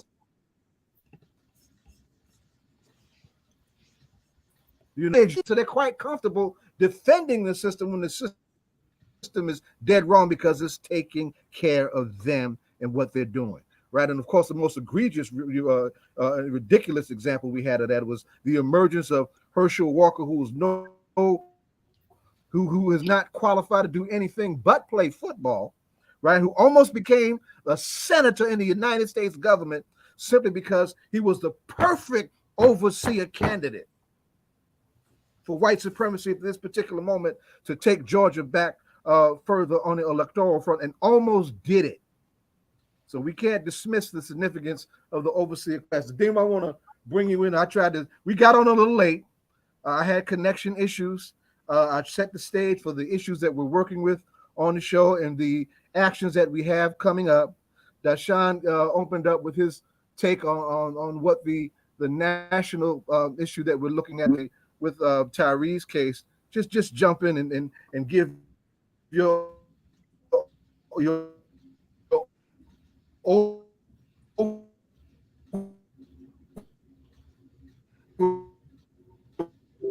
overview of this. All right, I'm trying to follow your delayed reactions. Right? Did y'all hear me? We never have connection issues. Well, they have released, and I guess you've said all this already. They have released the videotape, and based on what I heard from Doshon, I basically agree with the analysis that he laid out. First of all, I have no compunction whatsoever about the arrest of these 5 officers and about the swiftness of the arrest. What they did was monstrous and horrific. And I'm glad to see that the justice system acted swiftly. However, it's not lost on us. It's not lost on us that, the system can act swiftly when it's black cops, but the system don't act or hardly acts at all when it's white cops. And my point is that the system should act swiftly regardless of what color the officers are. They literally beat a man to death. And it takes a lot. The human body is very durable. It takes a lot to beat someone to death.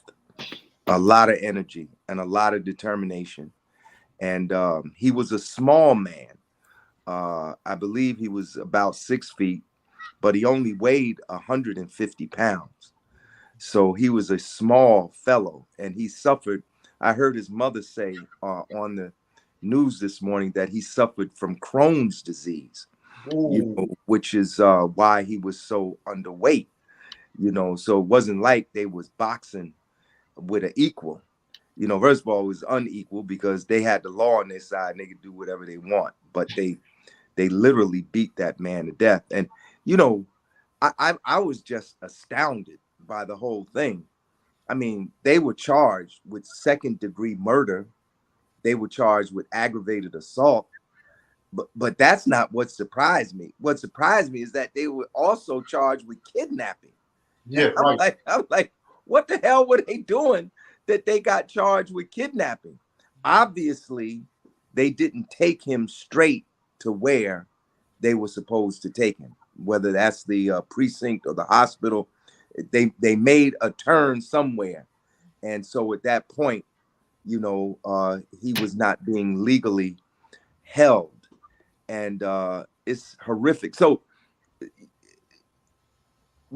first of all, what strikes me about this is the swiftness that the justice system acted with. And then the second thing is, I'm 69 years old. I have no recollection in my memory of any police brutality case that I have read about or been involved with, which are many, of police being summarily fired, arrested, and charged in 16 days.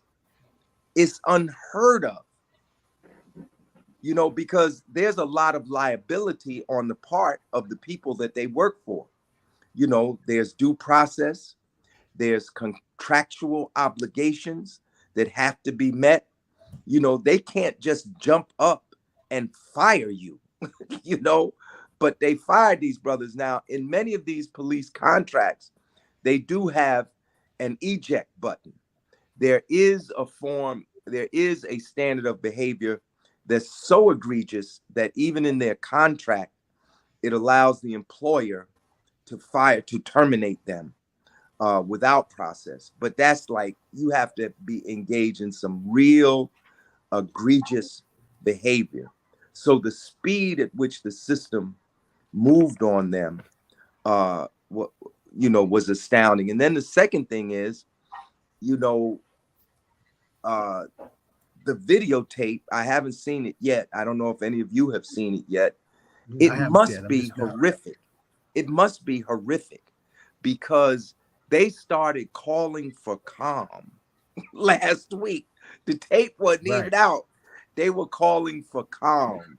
They were calling for nonviolence. Nonviolent. They know they can't stop no protests.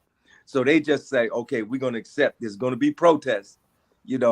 Okay, y'all going to protest. You got a constitutional right to protest. But please don't be violent. Don't do harm to anyone or harm to property. And those calls started coming out last week. And then the other thing is that they think that there's going to be, see, it's funny how the people in establishment kind of know how far they can push Black people.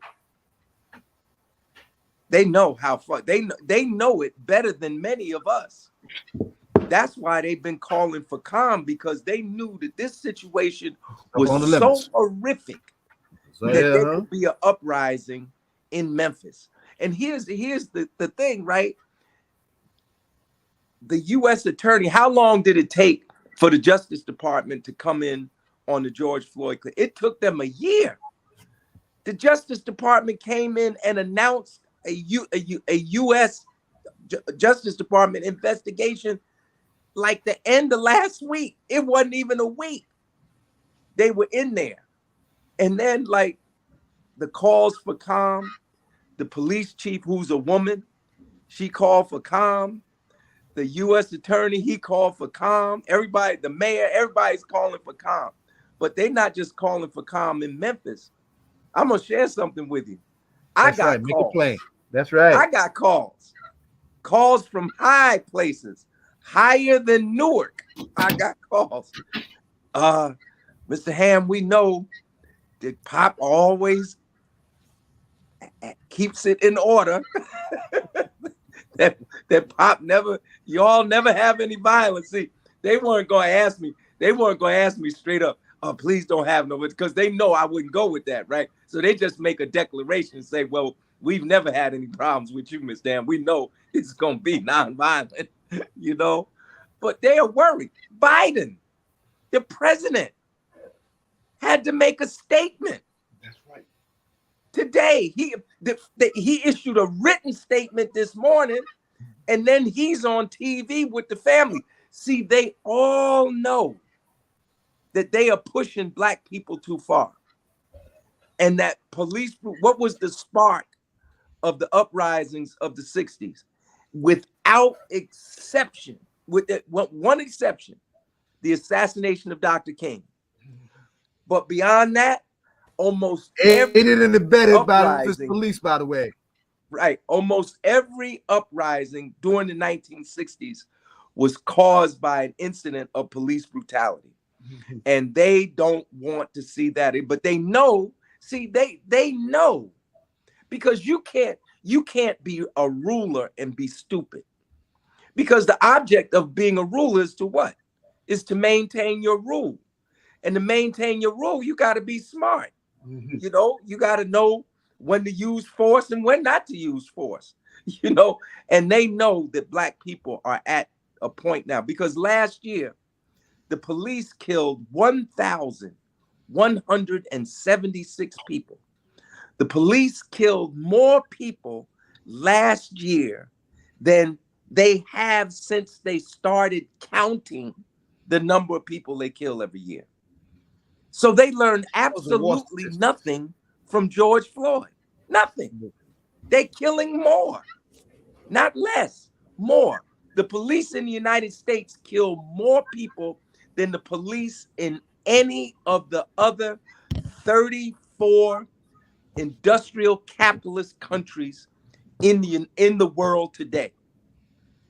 And we have a bigger police force than every country in the world except the People's Republic of China. And not by much in comparison to China. And China's population is 7 times larger than our population. That's absolutely somehow right. They don't have a police brutality problem that we do. And they're supposed to be the boogeyman of the world. That's right. That's right. So we live, and I know this is hard for a lot of people to accept because we were raised to believe that we live in the greatest country in the world, but we live in a police state. We live in a police state. The police are killing more people. That's just killing. That doesn't count the people who are shot and don't die. The people who are beat and don't die. The people who are arrested without probable cause. The people whose constitutional rights are violated. That's why we have a prison population. We are 20% of the world's population. No, excuse me. We are 5% of the world's population, and we have 20% of the world's prisons. Absolutely. We are a barrack state. We are a police state, a prison state, and I don't know. I don't have a crystal ball. I don't know what's going to happen in Memphis, but I know that this can't, and they know it.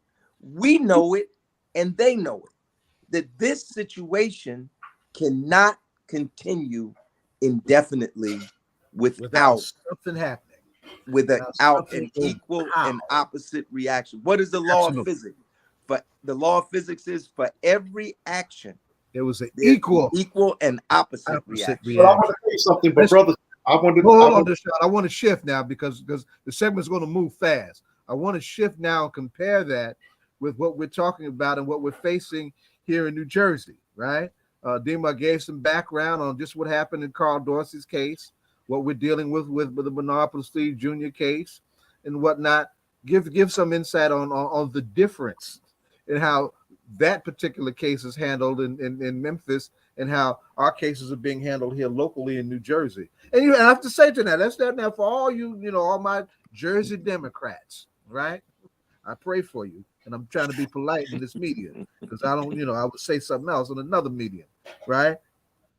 Democratic governor, Democratic Assembly, Democratic Senate, right? Has done a modest notion of police licensing crept through, and we had to fight to get that through. But that's the only thing that has come through on the matter of any kind of police reform since the summer of George Floyd. Dima, I need you to comment on the differences of how that case is being handled in Memphis and how what we're facing here in the Garden State. Right. Well, the most obvious difference is how quickly the situation. Now, remember, let's keep in mind, let's put it in context. Memphis ain't no heaven. But I heard an activist today. They interviewed a sister on Democracy Now! With Amy Goodman this morning, and she said, "Yeah, they move quickly in this case, but they haven't moved like that in any of the other cases.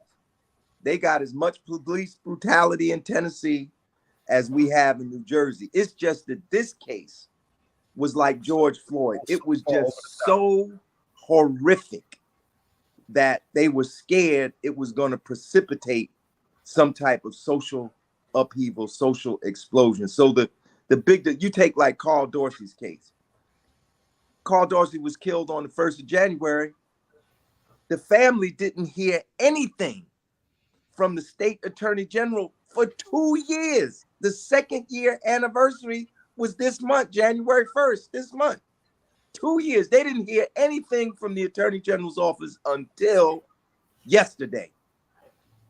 The grand jury had made their decision on Tuesday, and they announced it yesterday, what their decision was. They were going to come on, but one of the things that I focus on in my work is the trauma dimensions of this work. Oh, absolutely. The decision, really has overwhelmed Carl's very proud and inspiring daughter, Medina, person who, the family decided not to come on because she simply just couldn't handle it. But continue. I just wanted them to. Well, that is the situation. 2 years for a grand jury. Now, never mind the trial. 2 years just for the grand jury to come back. 16 days for the cops in Memphis to be fired and charged. Look at the Bernard Placide case. 90 days ago, more than 90 days, almost 100. No. Let me get it right now. Almost 120 days ago, the police went up into Bernard Placide's house and shot him dead in his room, where he was laying on the floor after he was tased. It's been 120 days, and the family hasn't heard anything from the state attorney general. So you see, just in terms of time, the time it took to charge those cops in Memphis and the time that it took for them not to charge the cops in New Jersey in these cases. And then the other thing is, and you alluded to this, Zaid, in your remarks, the real reform that we need, because you mentioned this police licensing bill that was passed. Yes. Should police have licenses? Yes. Because then when they do this stuff, we can revoke their license. Maybe. Maybe. But yes, they should have licenses. But that's not going to stop police brutality. Nothing is going to stop police brutality until these cops understand that they will pay dearly for their behavior. And one of the ways that they're held accountable is with civilian oversight. There's a bill in the New Jersey legislature that would enable cities and towns to create police review boards with subpoena powers under a democratically ruled state, Democratic governor, Democratic Senate, Democratic Assembly. That bill hasn't moved anywhere in 4 years. In 4 years. Sponsored by Assemblywoman Angela McKnight out of Jersey City. When it went to committee, we were still very much in the throes of the COVID pandemic. We had almost 90 people testify for that bill. Right. Right. And only one testified against it. He was from the FOP, right? And a local elder statesman of the Democratic Party within the Assembly, by the name of Thomas Giblin, pulled the bill instead of letting us build on that momentum and moving it forward. Right. We have to, call it as it is. And the other thing too, with Bernard's case, is that not only did we have the inaction and the lack of communication from the Attorney General's office, but we also had to, by virtue of our own protest efforts, working with the National Action Network and a lot of folks in Inglewood, block, by way of our presence and our very out loud presence, their efforts to promote the officers involved in Bernard's case. So that's all of that is in the mix. I want to shift gears a little bit because I want this young lady to get into this conversation. She's not my model, right? She brought on to really make sure that we're covering all the bases and that her generation is heard, right? And Dimmer, you hadn't had a chance to meet her, but this is one of Jonathan's students at Science High School, right? That that space of debate legend, debate legends are born, right? She's one of those prize students. So, Emma Sona, you go ahead and you begin. You can ask us those questions that you geared up to ask us. Oh, hello. Good afternoon, Mr. Hamm. There's a few questions that me and my friends also came up with to be able to ask you, but I have a question from our previous segment when it comes to like the police brutality on the case of like from Memphis. So my question is like, how do we as like the Black community like be able to combat like anti-Blackness like when it comes to police officers attacking other Black people? Like how do we as a Black community, be able to combat like overseers, like Black overseers? Is that a question for me? Yes. Oh, okay. All right. And I invite Doshon and Zaid to comment also. How do we combat that? The greatest antidote to police brutality is an organized and mobilized community. If you want to stop police brutality, you got to protest. You got to disturb the status quo. Now, do other things help? Yes, other things help. Does it help to write letters? Yes. You should write your elected officials and put it in writing, the injustice that occurred. You should attend city council meetings and speak out against it. You should write your state legislators and make telephone calls to your state legislators. You should develop petitions and get people to sign in the hundreds, maybe thousands petitions to protest whatever police injustice there is. And you should vote. You should vote for candidates who pledge to take action on police brutality and vote against those who deny the existence of police brutality or fail to take action on police brutality. But I tell you this, in addition to all of those conventional practices that you should do, the most important is protest. That's the most important. You must protest, and you must have sustained protest. And then you must organize yourself, because protest is a form of mobilization, but you need organization for sustained mobilization. And now more than ever before, we need young people in the streets. The greatest example of this is how the young people responded to the murder of George Floyd. If it had not been for the young people protesting in the millions across this country and around the world, Derek Chauvin and his 3 colleagues would be walking around free men today. The only reason, and I would stake my life on this, the only reason that the action was taken to convict them was because there was so much protest in America and around the world.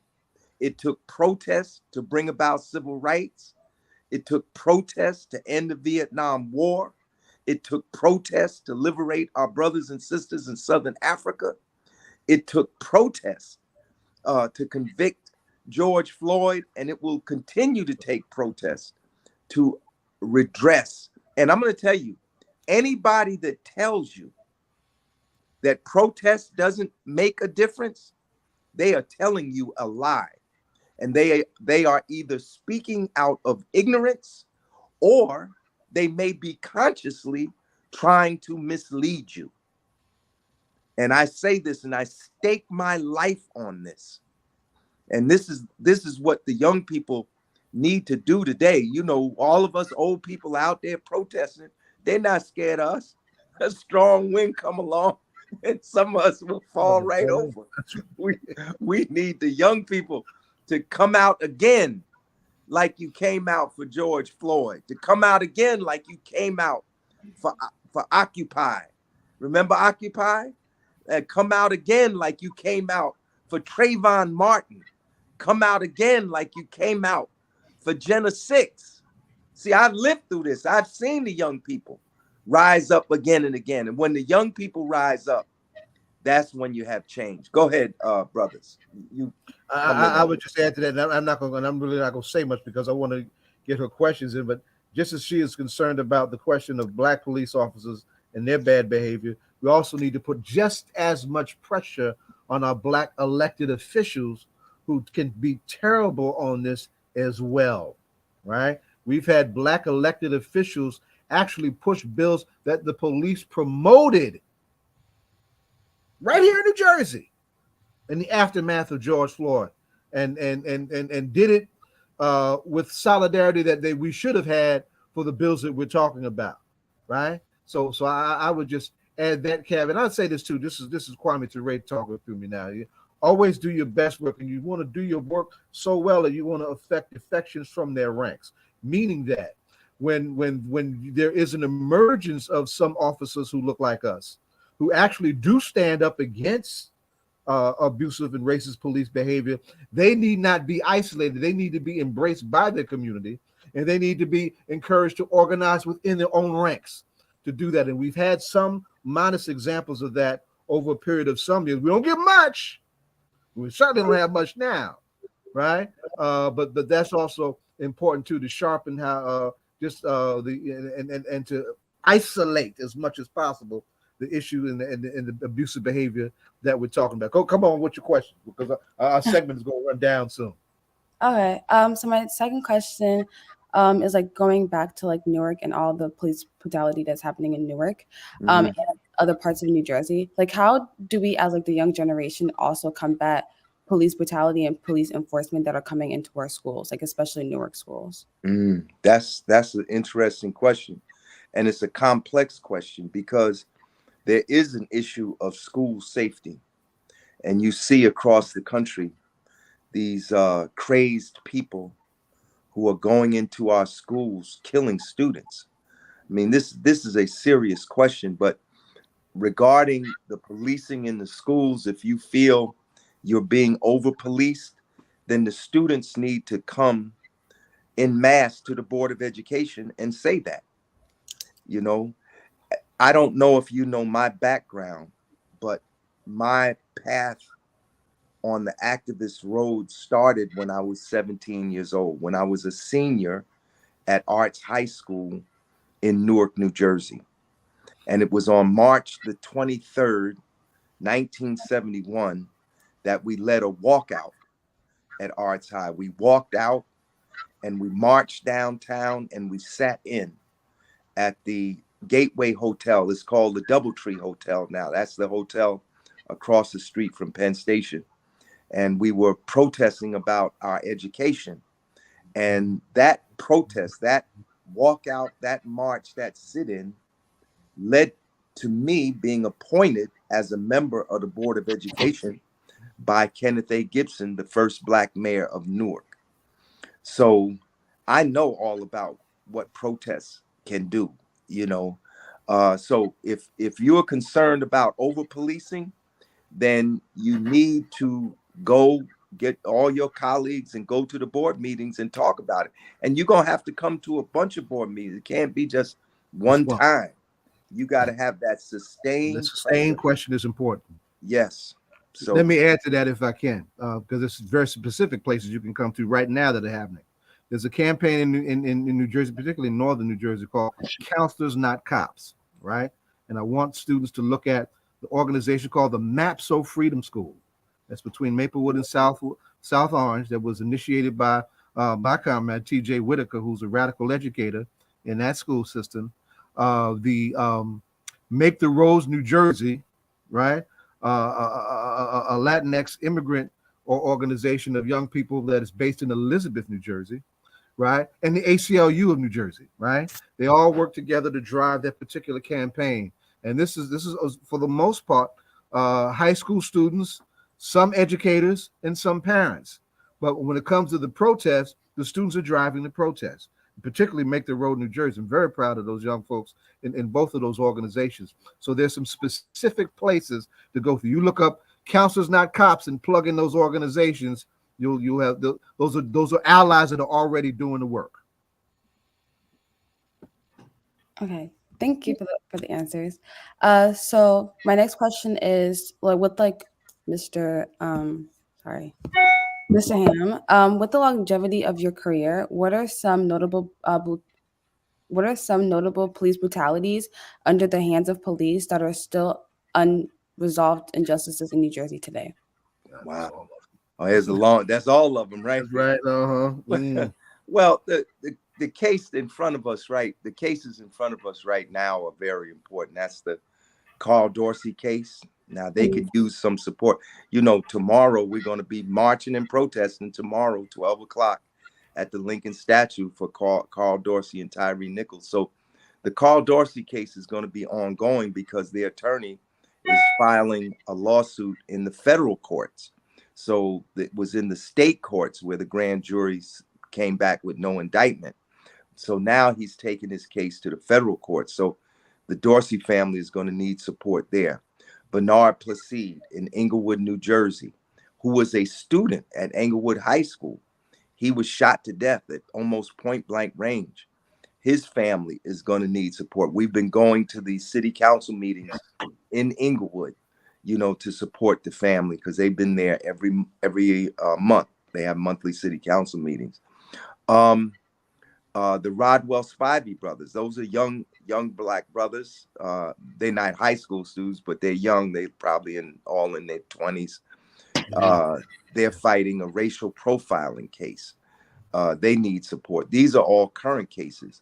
There is one case, though, that's an old case where there was a modicum of justice obtained, but we still consider it an open case, and that's the case of Earl Faison, who was killed by the police in Orange, New Jersey. Now, in that case, 5 officers were convicted, but they were convicted of civil rights violations and conspiracy. Civil rights violations because they tortured Earl Faison to death, and conspiracy because they tried to hide it.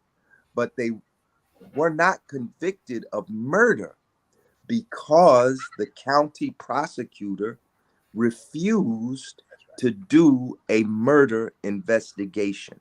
That's the only reason. Those guys should have been convicted of murder because they killed him with intent. They killed him. They sprayed pepper spray into his mouth and suffocated him to death and killed him. And they all out. The longest sentence was one that got 9 years, the one that actually sprayed the pepper spray. And the 4 others that beat Faison, they got 3 years. They've been out. They've been out for 10 years.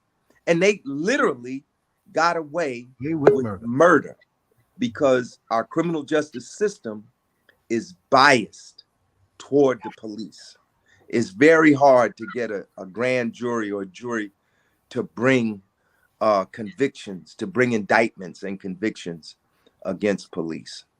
But I just want to go back real quick for a second and say, when you bring up this issue of over policing in the schools or policing in the schools, maybe you just want the police out, you must also be able to present an alternative plan on how you plan to keep your school safe. Because if you don't have police, you know, and I'm sure a lot of people would agree with that, but there is an issue of safety. I mean, why do a lot of students bring guns to school? They bring guns because they don't feel safe, you know. And if you want to get parents to support you on this over policing issue or police out of the schools issue, you have to show the parents that there are other ways to keep their children safe. Because this is one of the ironies, this is one of the contradictions, right? On the one hand, we fight police brutality, but on the other hand, many among the masses of the people call for police protection. They call for more police. I know I was a district leader in the West Ward. District leaders are like elected in the, you know, Northeast, Southwest, Central wards, right? Yes. Well, the wards are each divided into districts, roughly about 45 districts. And they each have a district leader or 2 district leaders, male and female district leader. Mm-hmm. I was a district leader. The people in my district, they wanted me to put on 6 shooters and go out there and clean up the crime in the community. And I'm serious. I'm saying this in a joking way, but I'm very serious. Like, crime was the number 1 issue the 4 years that I was a district leader. Now, if I came to the people and said there's a police brutality incident and we need to protest it. Most of the time they went along with it. We know the cops do bad stuff sometimes, yeah. But when we had our monthly meetings, it was always, Mr. Hamm, what are you gonna do about the break-ins? You know, they were going around busting people's car windows open, you know, stealing, you know, in the old days, you could steal a radio out the car. Now I think they make the cars so you can't take the radio out. You know, so there were a lot of home break-ins, car break-ins. It was so bad that early on when I was a district leader, they, as a result of our continued demands, they actually put a police substation on South Orange Avenue. My district was from South Orange Avenue over to Tremont between Munn and Chelsea. And there used to be a little police storefront police station there. And that came there as a result of the demands of the people for more police protection. So as radicals and as, you know, people who want change, you know, we cannot overlook the demands of the people, you know, and this is one of the things we really have to deal with, you know, because the people feel unsafe. And they are the ones who are calling for more police protection. It's not out of the clear blue sky. A lot of elected officials calling for more police. As elected officials, in sometimes, not all the time, but many times, actually reflect the people that they were elected by. But I have a question. Yes. In what way, like without like, because in my school, there are a lot of students who don't feel safe with like the over numbering of security guards, with there being like the searching of our book bags. How are we supposed to feel? What's another alternative other than police officers and over numbering of security guards? I really don't know at this point. I can't offhand. I can't answer that question because look, the other day, a 6-year-old child had an automatic handgun in his book bag. A 6-year-old came into the school. 4 people in the school, 4 adults knew about this and nobody said anything. He took his gun out and he shot the teacher, shot in the hand and in the torso. And she was hospitalized for like 2 or 3 weeks. She just got out the hospital. So maybe one way would be like metal detectors, right? Yeah. That would detect when that might eliminate the need for a security guard. I don't have a pat answer for you, but what I'm trying to get across to you is the complexity of problems. Mm-hmm. And when you're in a crowd and you're speaking to people like simple and pat solutions. You know, like I get up in the crowd and I say, defund the police. And I'm for defunding police. Mm-hmm. And everybody says, yay. But the masses of people on South Orange Avenue, Central Avenue, you know, 15th Avenue, 14th Avenue, Chancellor Avenue, them people want police protection. They calling for more police. That's right. That's so, right.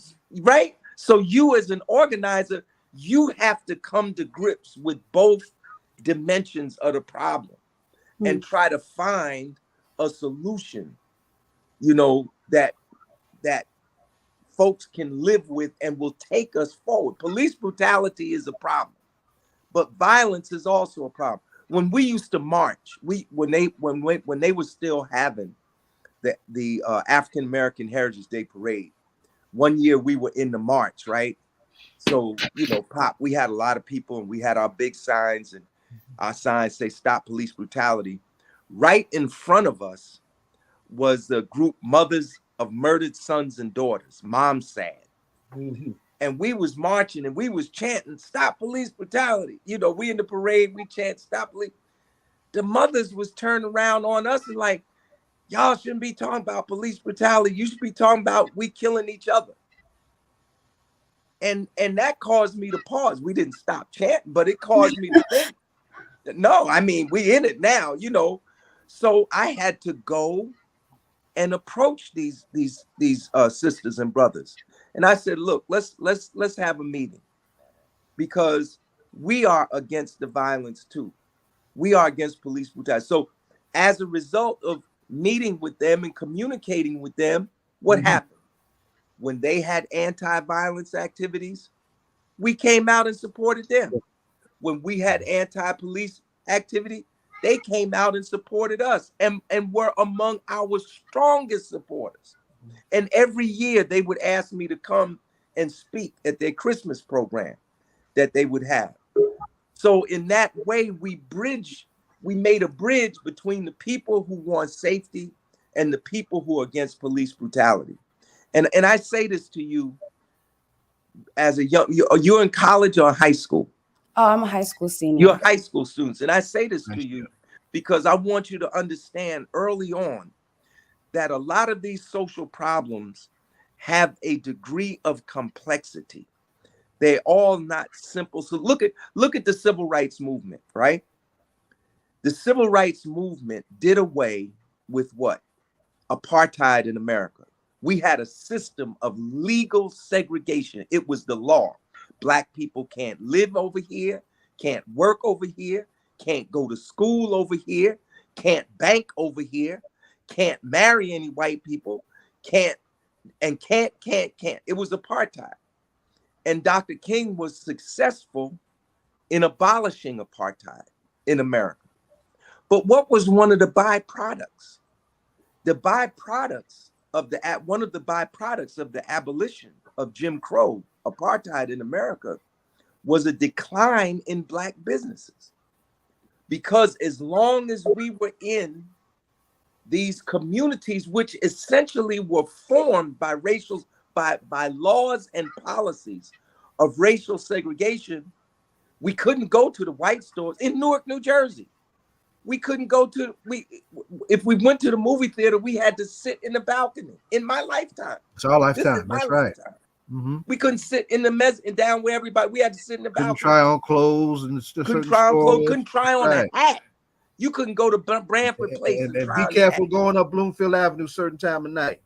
That's right. That's right. So the point I'm trying to make real quick is that although we had to abolish racial segregation, one of the negative byproducts was, in fact, the negative impact it had on Black businesses. Just like school integration. One of the negative byproducts of school integration was that many Black teachers lost their jobs in the all Black schools. Once the schools, Black administrators and teachers. So when you plan and when you organize, you have to be able to look at problems from different sides and be prepared. Short, long-term vision. Right. That's why debate is so good. You know, when I was at Princeton, I had a choice between taking public speaking and taking debate. And I took public speaking, but I regret that now. You know why I regret that? Because in real life, we only give a speech periodically in real life. In real life, we debate people because on a day-to-day basis, we meet people whose opinions are different from our own on the same issue. And it's really in debate that your cognitive skills, your thinking skills are sharpened and your ability to persuade people, because politics is a lot about persuading people to your point of view, and debate is good for that. We gotta wrap up. So I want to do this. I want to just add one point to Dimu's input, and we're going to ask you a question, Musami. Then we're going to start this next segment. One is there's several places that I want people to pay attention to in terms of Newark's police reform effort that needs young voices present, that needs more organized voices present. Number one, our call culture, our call center. Our call center is terrible when it comes to 911 calls, and it has been for a long time. The response to 911 calls has also been terrible, right? And that's been happening for a long, long time, right? But for somehow that has fallen under the radar of some of the police reform efforts that are taking place. Third, one of the organizations that I work for, Equal Justice USA, was given the task by the mayor to create a trauma-informed lens even through policing. And there's a program called Trauma to Trust that we do, and we're building that out more now for young people in your age set to participate in. And in these kind of trainings, not only do you learn about trauma, but they learn about trauma, and they also have to hear their community and learn about the trauma of racialized policing itself, right? So there's some places right away that I want you to think about where your crew can participate in. So let me end this segment with you and ask you a question that we want to know. Now, you belong to a debate legacy at Science High School. When is your next debate? And where will you be going with your next debate? Oh, my next debate? So I've been debating since middle school, and I've been doing so many debate things, went to nationals and everything. But because of COVID, I had to stop debate and focus on other things. But as of right now, I am like judging at debate tournaments. So my next debate tournament would be at Stanford. So I'll be judging at Stanford debate tournament. I'm not someone to take debate seriously since it's my last year of high school and I'm going to college. So I'm trying to pursue starting a debate team at Northeastern University or continue with Rutgers Newark debate team. So either one would be fine. But yes, my next debate tournament would be at Stanford. One of the things I'm trying to make happen, my principal organization is called the Malcolm X Commemoration Committee, New York City. And next year will mark the 60th anniversary of Malcolm's legendary debate at Oxford University. So I'm talking now also with the Shabazz Center, with his daughter Ilyasa Shabazz and her staff, to see what we can do to actually institute a debate, a New York, New Jersey kind of institute on social justice issues to honor Malcolm's legacy. So stay tuned. I really want to appreciate the role that you're playing as a student leader. I appreciate the role tremendously that you're playing this evening and have played before. You've done this before, right? Yes. With us here as tech support. We're gonna let you fall back because I know we got to get ready to get this next segment in. I've got an anxious co-host waiting to jump on, and we both of our segments have run over a little bit. And there's a young man I want to bring into this room who's doing some incredible work about an important ancestor, and he's also very important to the documentation of this cultural phenomena that we share on this platform that is hip hop. It's Timur Davis. So I want to thank you for your contribution. Your questions were dead on. You elevated the discussion, and we need to have your voices, meaning you and your crew, in with us far more often. We need to figure out how to do that. So thank you, daughter. We appreciate you. Well, thank you. Right, the great Timur Davis has come. Right, did Donna get in? Where's Donna? I know Donna was trying to get in. Right, there she is. I want to make sure that Donna gets in also. This is we've got a loaded segment that will include our hip hop segment with Timur, because Timur is not just a librarian and an archivist. He's a librarian, artist, and a creative who's serious about archiving hip hop's history. This is hip hop's 50th anniversary, but this week also is the birth anniversary of one of our most important archival legends in the great Arthur Schomburg, right? For whom the Schomburg Center was named after. This young man who we're about to introduce has a book out on Arthur Schomburg and is working on a film on Arthur Schomburg. So before we get into what he has brought to and is bringing to the whole question of the importance of hip hop documenting its own history, it's 50 years old now. It's hard to believe, right? But it's we're there. Okay. We've got his work on our fathers of the documentary tradition in our history has to be lifted up. Timur, welcome to all Politics of Local, sir. Good to have you. Ashe, good brother. Ashe, tell everybody about your book and the film and why Mr. Schomburg is so important. Mr. Schomburg. You are as well. Hey, how you are? Hey, madam. Hi. Great. in terms of the answer to your question, there's many different reasons why Arturo Alfonso Schomburg is an integral figure of not only American history, but also international history. As you know, Schomburg was born in January 1874, and he was one of the great mentors of both Kenneth B. Clark, the late psychologist, and also the late John Henrik Clarke. There's a Schomburg Research Center that's named after him that was actually coined as far back as 1925 as part of the Schomburg collection. He worked and developed the collection as a Black bibliophile, a collective of books and documents. And he also worked with Ernestine Rose at the 125th Street Branch Library prior to it becoming the Schomburg Black Center for Research and Culture as you know it today. But the thing about Schomburg is that I think a lot of people tend to forget that Schomburg wasn't developed in a vacuum. He had mentors as well. Mm-hmm. One of the great mentors of Schomburg was John E. Bruce. And John E. Bruce was an individual that actually mentored Schomburg. They started a research center together as far back as 1898, if I'm not mistaken. And that research center was called the Research Center that was dealing with Negro Society of History as far back as 1898. When he came into the country,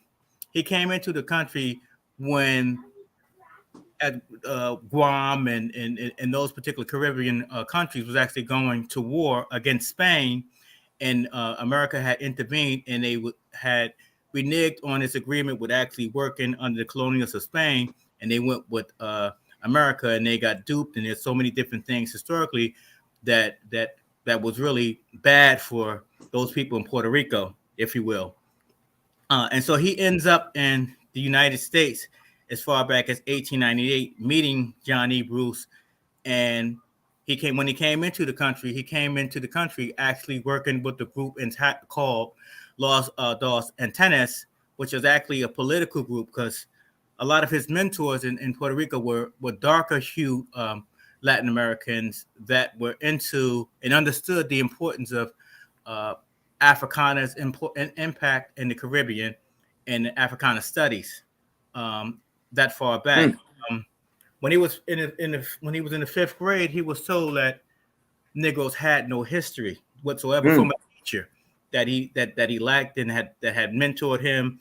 But when he asked about Blacks in history, he was told that there's no history, there's no significance of Black history. And from that point on, he kind of went and started collecting and started wanting to research and understand Negro history.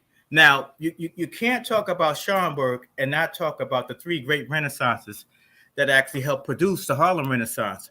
Washington Renaissance is one of the great Renaissance that had, during that particular time, you had the American Negro Academy.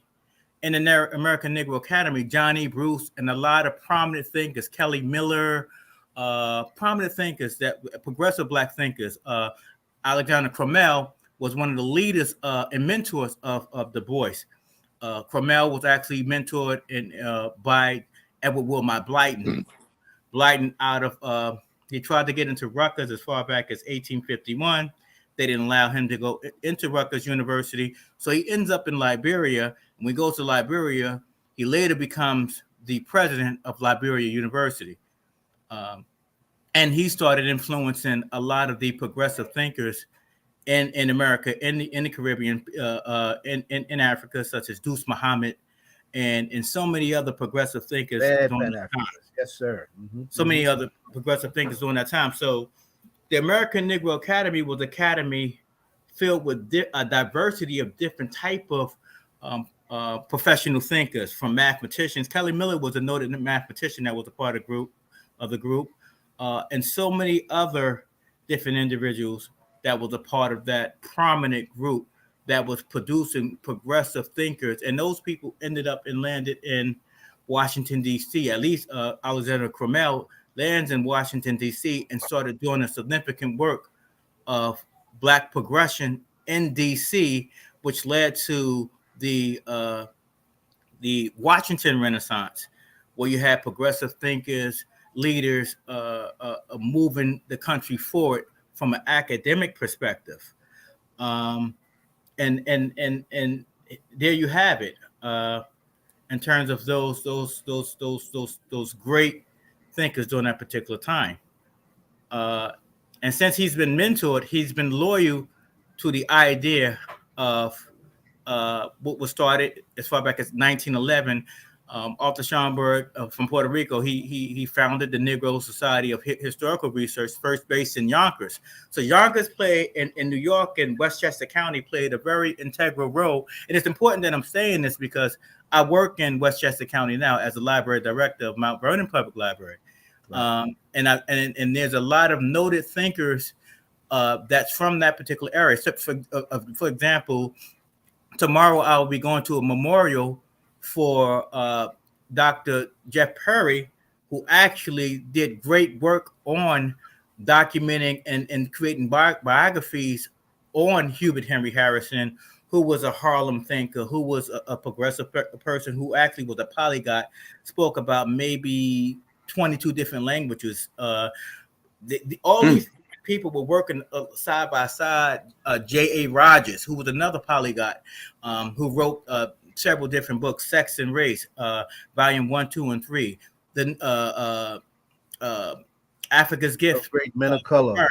So the list goes on and on and on. So you had all of this meshing and taking place together. So you don't have a Dr. John Henry Clark without the impact of Schomburg. Schomburg, as I mentioned earlier, mentored John Henry Clark when he came into New York from Georgia, and he also mentored Kenneth B. Clark, the psychologist that worked on the Brown versus Board case, dealing with the school dolls. He actually was able to present his case and talk about the disparity of race and education.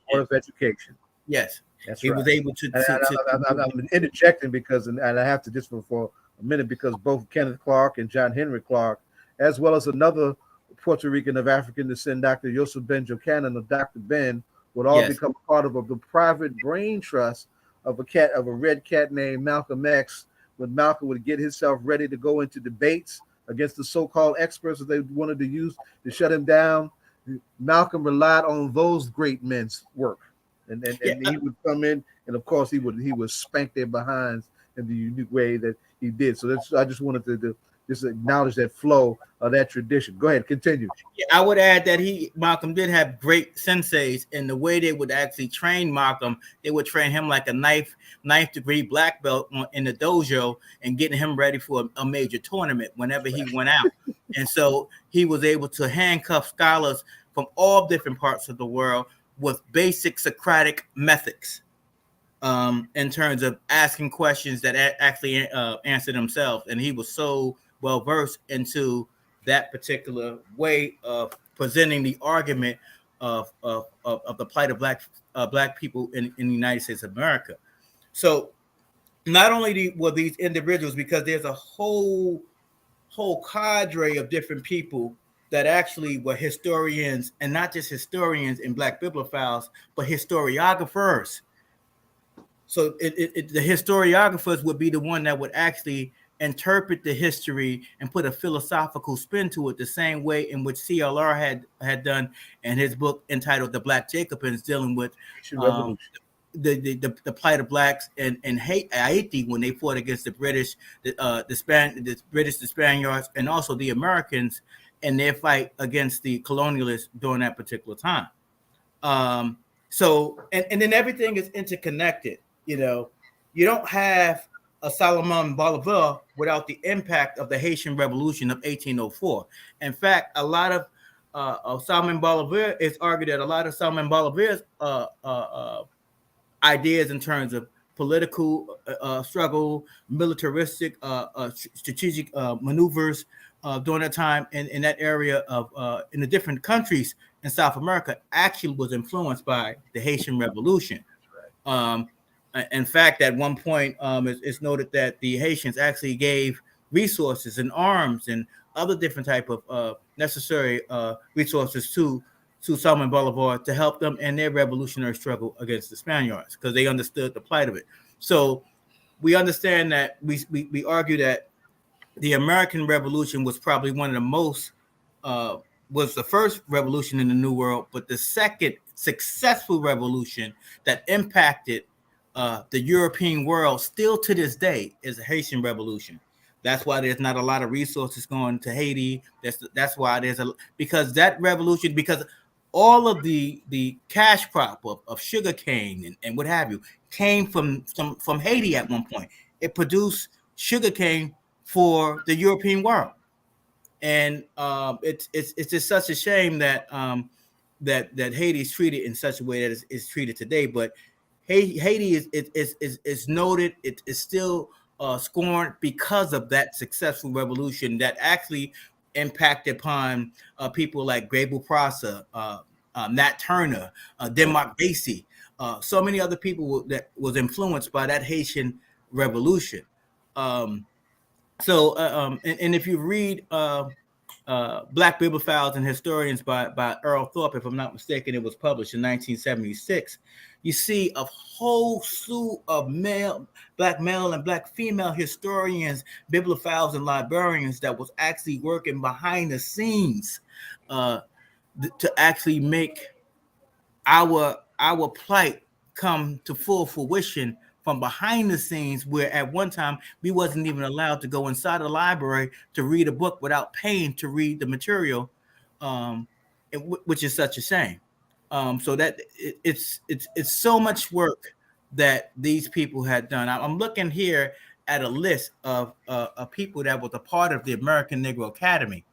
And I don't want to talk about Schomburg and not talk about those different impacts of the Washington Renaissance, the Philadelphian Renaissance, like with people like William Dorsey during his plight. He collected up to maybe 388 scrapbooks of very intense and very vital information about Africans in the Americas. And even at one point, his Frederick Douglass would visit William Dorsey's father's house on different ideas. So we've been moving and progressing and collecting information, not just with Schomburg, although Schomburg is very significant, but then you also have Henry P. Slaughter, where if you go down to the Clark Atlanta Library, you have the Henry P. Slaughter collection, because they were comrades. You have Henry P. Slaughter, you have Johnny Bruce, so many. The list goes on and on and on, and still to this day, like people like currently like Charles Bloxton, who actually was doing it and developed a lot of collections of Black memorabilia in history as well. So this is nothing new. This is nothing new. Even with at one point, even if you look at the Howard University, the Jesse Morlang and Spingarn Library, there were two Jewish collectors that was collecting memorabilia and materials of Negro history, and it became part of the Howard University's collection, a vital collection of that institution. So there's collections across the country of Black memorabilia with different types, different people. Another person that's very instrumental in terms of Black history, arguably the first Black history book, which actually written by the good brother George Washington Williams, who wrote a book entitled History of the Negro Race in America from 1619 to 1880, Volume 1, Negroes dealing with Negro slaves. So, and it's not like a pamphlet; it's a very serious, intense, in-depth piece of material. This book was written before Du Bois wrote his works, and they refer to this as the first book on Black history. And And then part of the Harlem Renaissance, when you go back to the Harlem Renaissance and you talk about people such as Carter G. Woodson and the Association for the Study of Negro Life and History, which is now called the Association for Negro Life and History, that came all out of Alexander Crummell and that Renaissance in Washington, D.C. Even another brother, because I want to parallel Schomburg to other individuals that was doing the same type work that's overlooked in many regards. Monroe Nathan Works, the founder of the Independent Department of Research at Tuskegee Institute. He actually published every year. He was the recorder of Black experience. He actually published encyclopedic information on an annual basis about progressive Blacks and what was taking place in the Black world during that time, actually making sure that the information was documented, factual, the same way in which you would see encyclopedia today. Very intense work, and he was Booker T. Washington's personal researcher. So there's a whole slew of different people. In the book about William Dorsey's Philadelphia and Isles, on the past and future of the Black city in America, talks about what was taking place, the social engineering that was taking place in terms of Black progression in Philadelphia, the researchers, the research, the intensity of research, the politics of the research during that particular time when he was actually doing his research. Let me ask you this question, and I want us to shift and transition to your work around history. First, but I don't want this conversation to end without you lifting up how we can get your book and where you're at with your video on Mr. Schomburg. But I wanted you to talk about the important dimensions of Schomburg's identity too, as an African Puerto Rican, and his politics and how his politics were important, and how he engaged with folks from Cuba, folks from Puerto Rico, as well as folks from here in the United States, and the underappreciated space that is also going through a Pan-African awakening of his own, and that is African descendants in Latin America, right? Yeah. Lift that up for a moment and make sure you lift up the information on your film and in the book, and then with DJ Rhino's advent, we got to transition to your hip hop work. Well, the thing is, Schomburg understood as a young child that his struggle was not just a struggle for Latin American plight, because he understood that nature knows no color line. So in Puerto Rico, or in St. Thomas, when he was staying in St. Thomas, all he saw, his mother was a dark hue of Latin American. So all he understood, his mother was dark hue and his father was German. So all he knew was Black folks, all his white. I'm talking about dark hue. So, and then he understood, based on the invasions, the military struggle in Puerto Rico, with the Spaniards coming in to colonialize, the Americans coming in to colonialize, most of the people that were dying was of dark hue. Dark hue people that actually spoke Latin American or spoke Spanish. So when he came into the United States of America in 1898, at the age of 17, when he came into the United States, he began to understand it from a broader scope in terms of what was taking place in America. Grown from being an adolescent, coming in at 17 and growing, and seeing the work of Marcus Garvey, seeing what was happening in Harlem, seeing the difference between the different fights, he made a decision to say, well, at the end of the day, if you're fighting for African Americans or Black folks all over the world, you're fighting for everybody. So it's a collective fight. We all have different hues, but at the end of the day, we're seen as the same type of people, or seen in the same vein by the colonialists. And he understood that.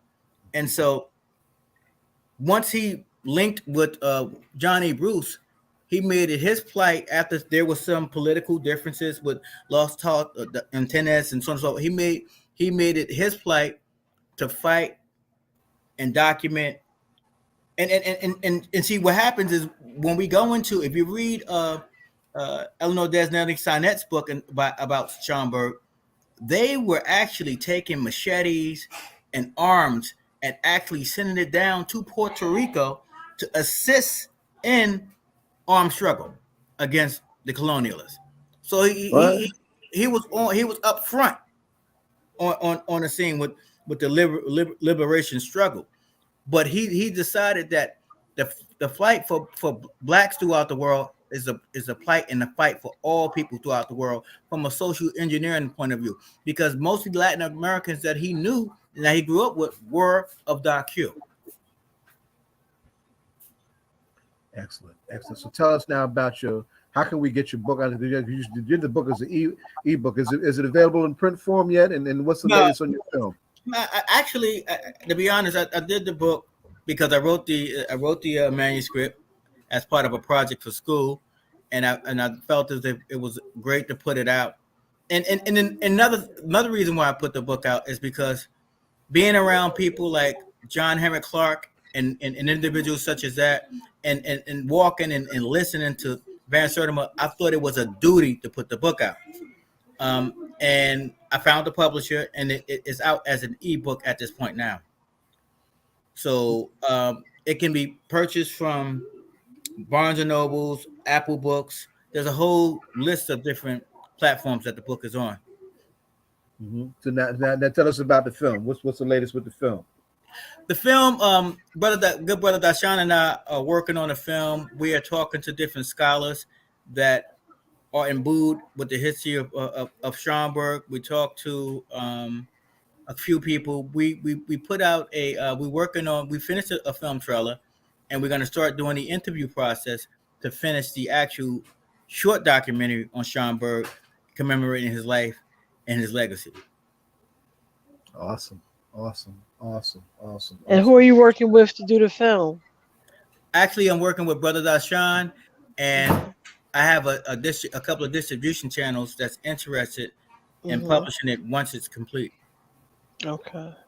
And you said, is the trailer ready for viewing, or? Yes, really. We can actually, if I can pull it up, or if it could be shared. I think I shared it with Brother Zaid. He can actually show it if he's interested. I don't have the link. Let me send you the link.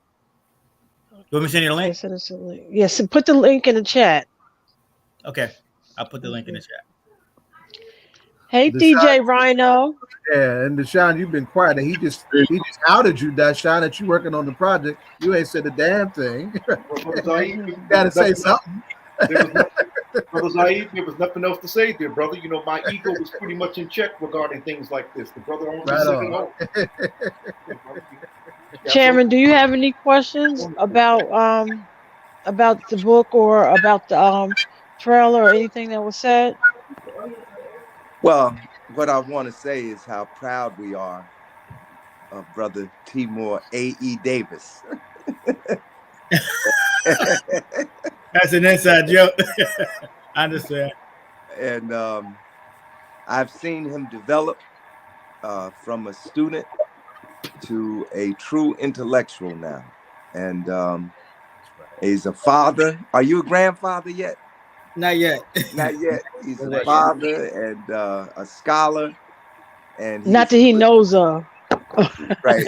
And he has put himself in the service of his people and our culture. And we will be grateful to him for that. I mean, Arthur Schomburg is really a giant in terms of, he was a pioneer in terms of the preservation of Black culture and history.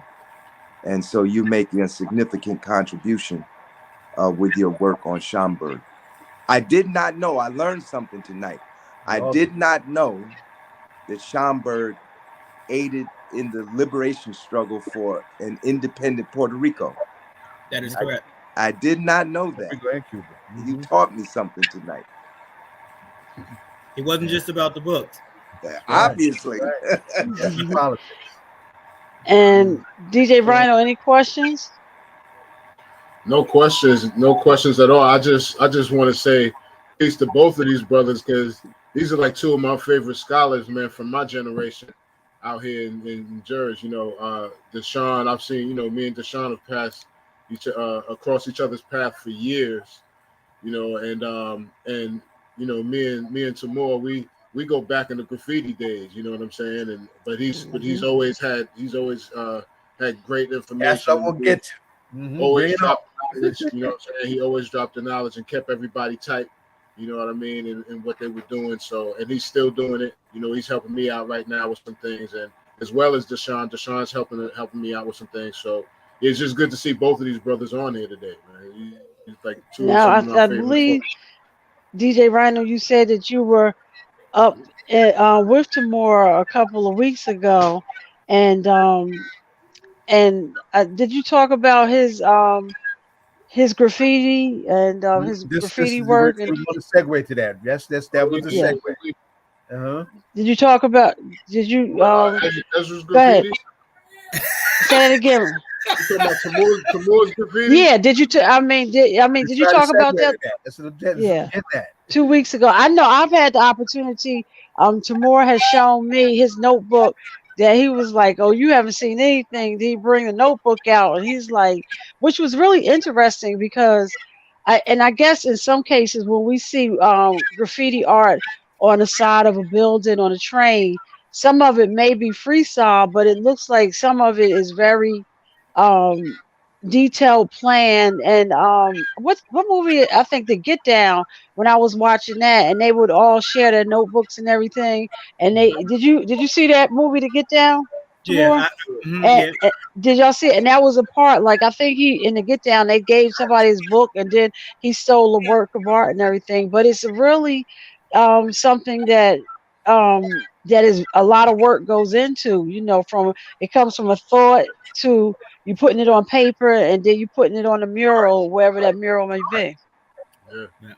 Are we segueing into graffiti? Oh yeah, go ahead. That's it. Man. Okay. So I've been doing graffiti since I was like maybe 12 or 10. Wow. I started doing graffiti. In fact, my mother was the one that taught me how to draw. She went to school at Pratt, so she was an artist as well.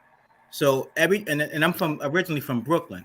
So every time we would actually come over to Newark to visit my grandparents, when I was on a train, all I saw was graffiti, all over the place.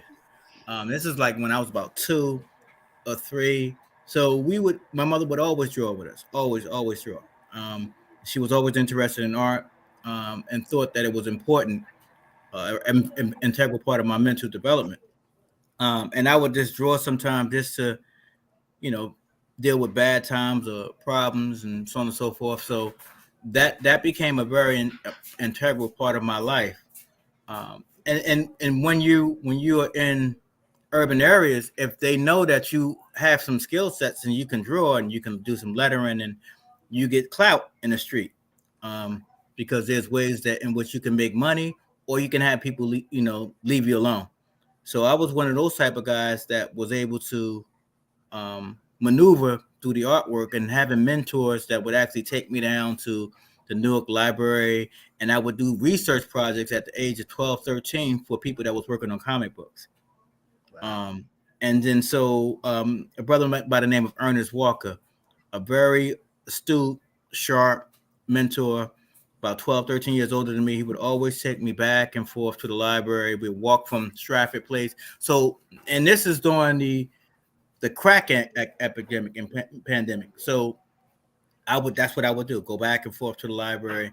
And then I'll just, that's something that I continue. And so while at Arts High School, that's when it really started happening. I was doing my artwork for school, but I was also going to Brooklyn, New York, and meeting some of the major graffiti artists as a young child. And some of the people that I was meeting and that was around, they were stars all over the world. In that graffiti world, such as people like TK, Kais, Buck Kais, X-Men members. I met a lot of great people, and they would give you different ways of doing style. So a lot of the style in Newark, in our section, actually stemmed from Brooklyn. And I always wanted to get down with Brooklyn crews because I'm originally from Brooklyn, and I remember the trains. And so, but I also understood that graffiti, the same way in which during the time of slavery, whereby a lot of the people that was running away, they would always use signs and symbols. They would actually paint certain symbols to certain areas of where not to go if you was going up north. So it was always about graffiti. It was about the scribble. You go as far back as Kemet. Graffiti was a very integral part of scribbling, was a very important part of representing not only the culture during that time, but the spiritual system as well. And so for me, graffiti is an everyday part of life. I just finished a canvas a couple of days ago that I'm working on, and I just finished a mural for a friend of mine who actually owns a restaurant. So that's just who I am. But there's rules and regulations to graffiti. There's different levels of it. You may have somebody that's just a scribbler or a writer, but then you have somebody that's a piecer or that could do burners and characters and faces and portraits and stuff like that. And a lot of us have morphed beyond just being a graffiti writer and becoming like really sound artists. And I, a lot of people consider me one of those particular individuals that can really do artwork. Like I can paint Frederick Douglass on the wall or do stuff like that. But graffiti saved a lot of us too, because I know it was bad to write on the wall, but it wasn't bad as selling crack cocaine. It wasn't bad as robbing people with a gun. So, and a lot of us as graffiti artists, we had respect from the drug dealers, the crack dealers, the robbers, the hustlers. We had respect from all different types of people. And so what we began to start doing was we would hang out at the library. We would be at Newark Public Library. We'd go in there, and the what I liked about the library was when we would do our little debates downtown on Border Market, I would always go and look at the annotated bibliographies inside the library, because if they were talking about Malcolm, I was getting the debaters different types of books and different interpretations and different concepts of ways of dealing with the argument. So we was known for actually debating downtown Newark. And Dima is the presiding elder in this particular conversation. Did you know that hip hop taggers were also regulars at our library? No, I didn't. Right? Yeah, I know now. The depth of what we're talking about in hip hop culture is really underappreciated. That's why I wanted you to lift that up. Rhino, you got to jump in and add to this conversation. But if you don't mind me interjecting, come on. Hip hop, in terms of hip hop is the first element. Graffiti is the first element of hip hop. Graffiti is a standalone. You don't really necessarily need the other elements, although they're very integral, since we have 4 to 5 elements now. But graffiti's been, they've been writing graffiti on the wall during the time of the World War II, when Kilroy was writing on the bombs. Kilroy was here. So it goes far back as Kemet. So graffiti always is a standalone. People always been doing artwork. They always been writing on the wall. They always been protesting against struggle in the colonialist type class that was suppressing the people. Wow. Yeah, it was actually a form of protest. Thank you. Right. There you go. Yeah. You go. Well, DJ Rhino, what's up with the Rhino shirt? What's the shirt? What story are we telling this week with your T-shirt? It's just me.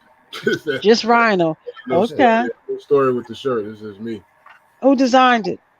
Well, actually, the logo was done by my man Gary Conway, and this actual design here was done by my man Cortez Ortiz. I don't know if you can see it, but he did like a lot of detailing to it. It's a good piece. Yeah, and he's pretty good though, man. Big ups to my man Cortez Ortiz. Did the detailing on the shirt, but yeah, no story, and I'm just representing myself with it. But and me and Ezra, I believe, me and Timur, we met through my brother Malik Griffin. Yeah. Yeah, who also was in Arts High, along with Tane One, rest in peace. You know, a lot of great people came out of Arts High, but that's how Timur and myself, how we met. And it was during the graffiti days.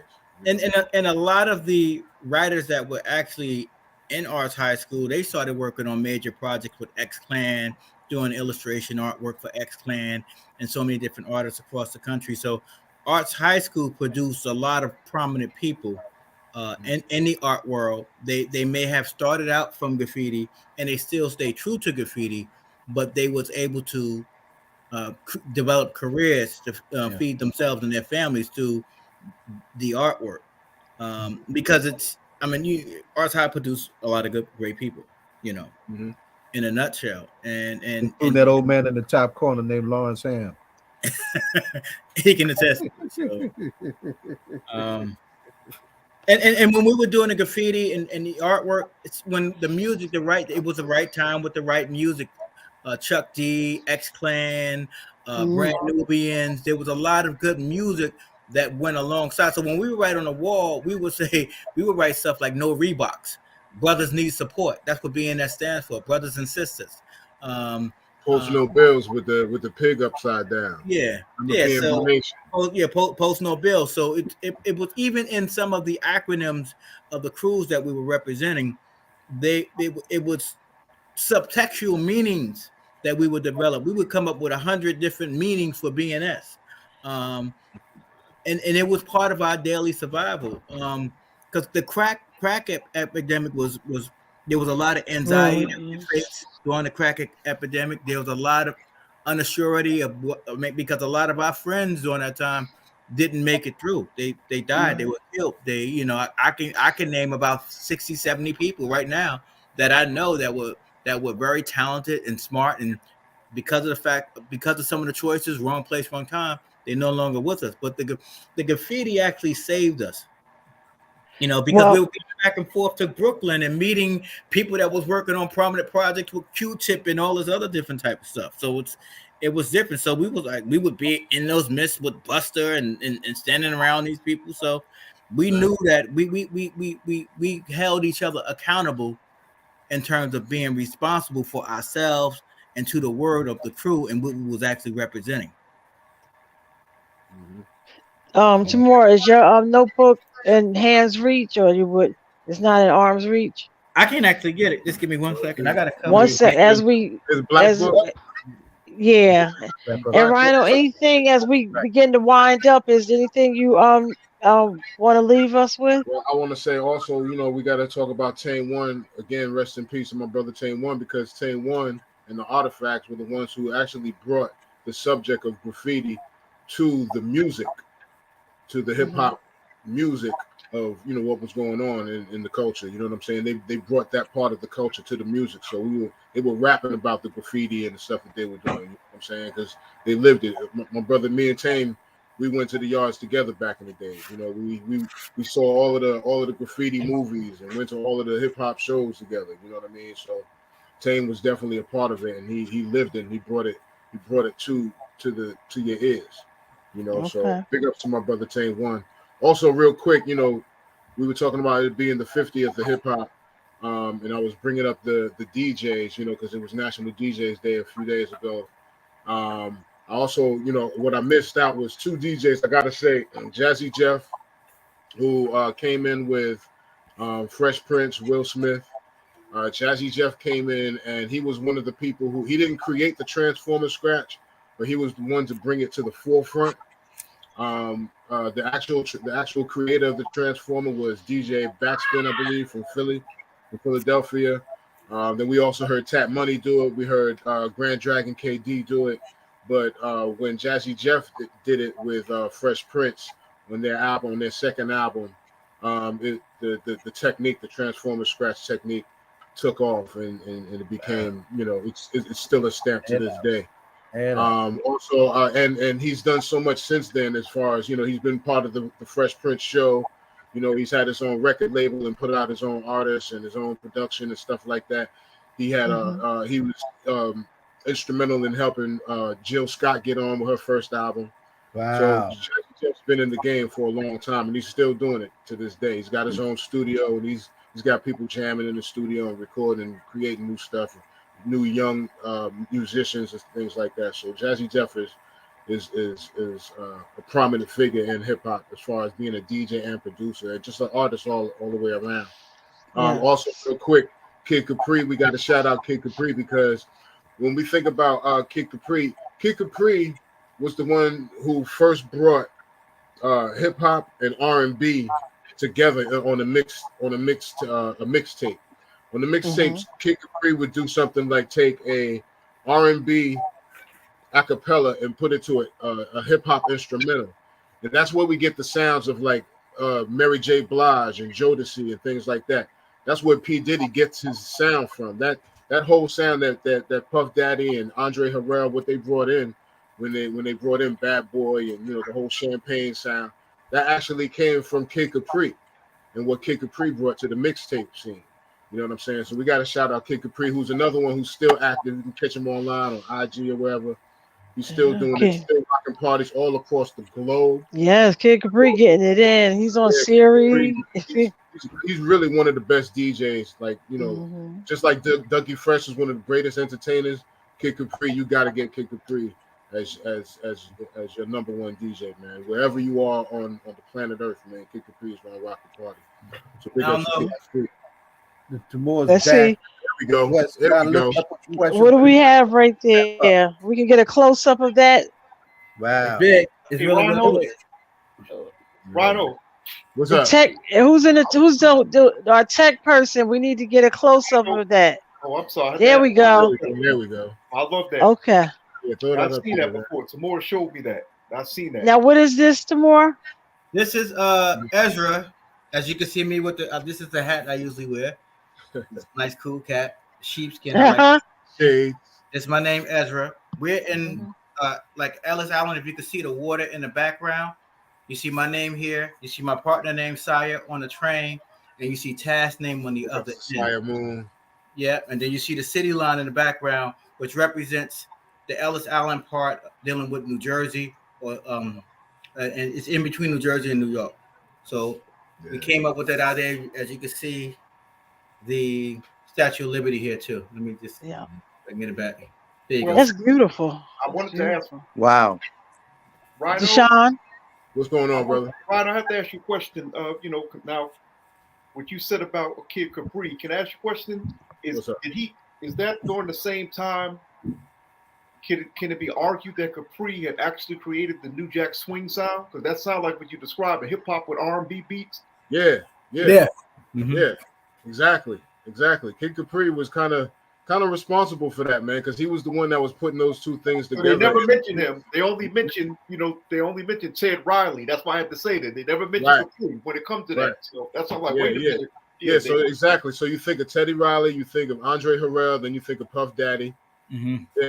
Yeah. Exactly. And then what's the other brother name? Responsible for a lot of stuff people don't know. Kid Capri did a lot. And it's doing we're way over time. So as usual, hold that thought because we'll be back again next Friday. Also, real quick, Don, I just want to say, make sure you'll check out on the 31st. I believe is that Tuesday on the 31st on PBS. It's a combination between PBS and BBC with Chuck D. It's a documentary called "Fight the Power: How Hip Hop Changed the World." It's going to be real serious, man. So please check that out. That's going to be on the 31st. This is another piece I just recently did called Elamina Slave Castles. If you can look at the slave heads in the ground. Yeah, you see that in the corner? Can we get a check? Can we get a close up of that? To our tech department. There we go. If you can see the that's dope. Wow. And bondsmen and bondswomen slaves. You can see the African brothers choke a chain over on his neck.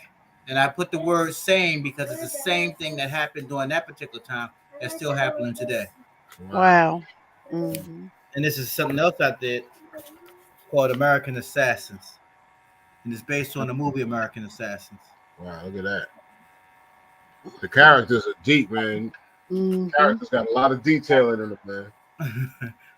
Yeah. Wow. Well, we're gonna have to, Rhino, you're gonna have to bring some more back, and we're gonna have to talk about, graffiti and where, today, tomorrow, and what's the archiving of hip hop is what we need to be talking about. That's what I'm working on now in Harlem and with some other people at this point. Now I'm working on that project with a couple of prominent people in New York and Harlem, and also Mount Vernon. That's okay. Well, we're gonna do a quick roundtable to see if anybody have any last words or announcement. Doshon. Well, family, the struggle continues. So I'm good for now, family. I'm good for now.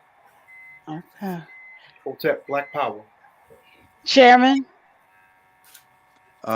Join us tomorrow as we protest the vicious beating of Tyree Nichols in Memphis, Tennessee, and we condemn the failure of the grand jury to indict the cop that shot and killed unarmed Carl Dorsey. Tomorrow we'll meet at the Lincoln statue, number 12 Springfield Avenue in Newark, New Jersey at 12 noon.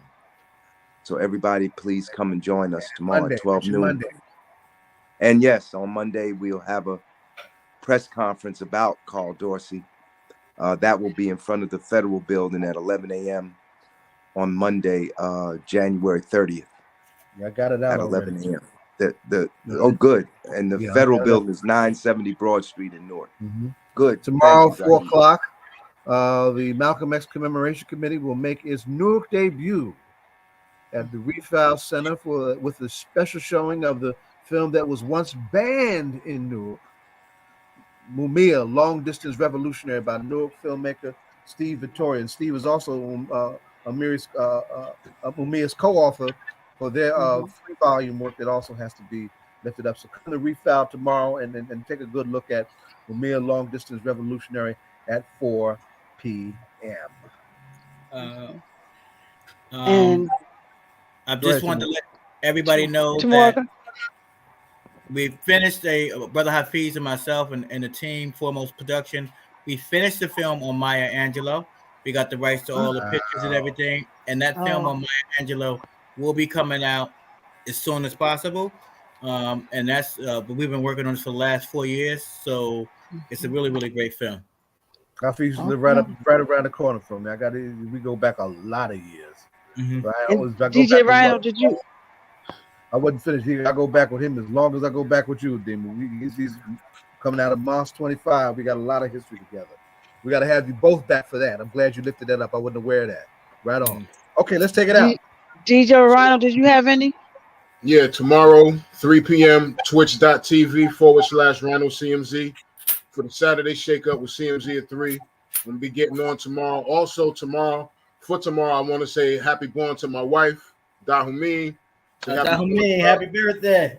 Yeah, so tomorrow after we do the Shake Up, we're going to go out, have dinner, have a good time. All right. That's it for me. Okay. So as we close out this week, on the 25th, that was the day when Shirley Chisholm announced her candidacy for president. And let us not forget that. Just as we think about everything that's going on, and earlier talked about the speaker, Hakeem Jeffries, and where the disciples were talking about they are excited to see what the work of the speaker Jeffries is going to do. So let's keep him lifted up because DC is having some challenging times. We thank all of our guests, our 8 o'clock guests. I'm sorry I didn't get their name. Who can you give a shout out to the 8 o'clock hour guests? Tomorrow. 8 o'clock guests is tomorrow. I'm 7 o'clock. I'm sorry. It's 7 o'clock. The young lady. Larry Deshawn. Okay. Thank everybody that came on, and we'll see everybody next week at 6 o'clock p.m. Have a blessed week and stay strong. Take us out, Rhino and Zaid. You don't stop. Peace. Oh, who's there waving tomorrow? Okay. Yeah, she grew up a little bit. Yeah.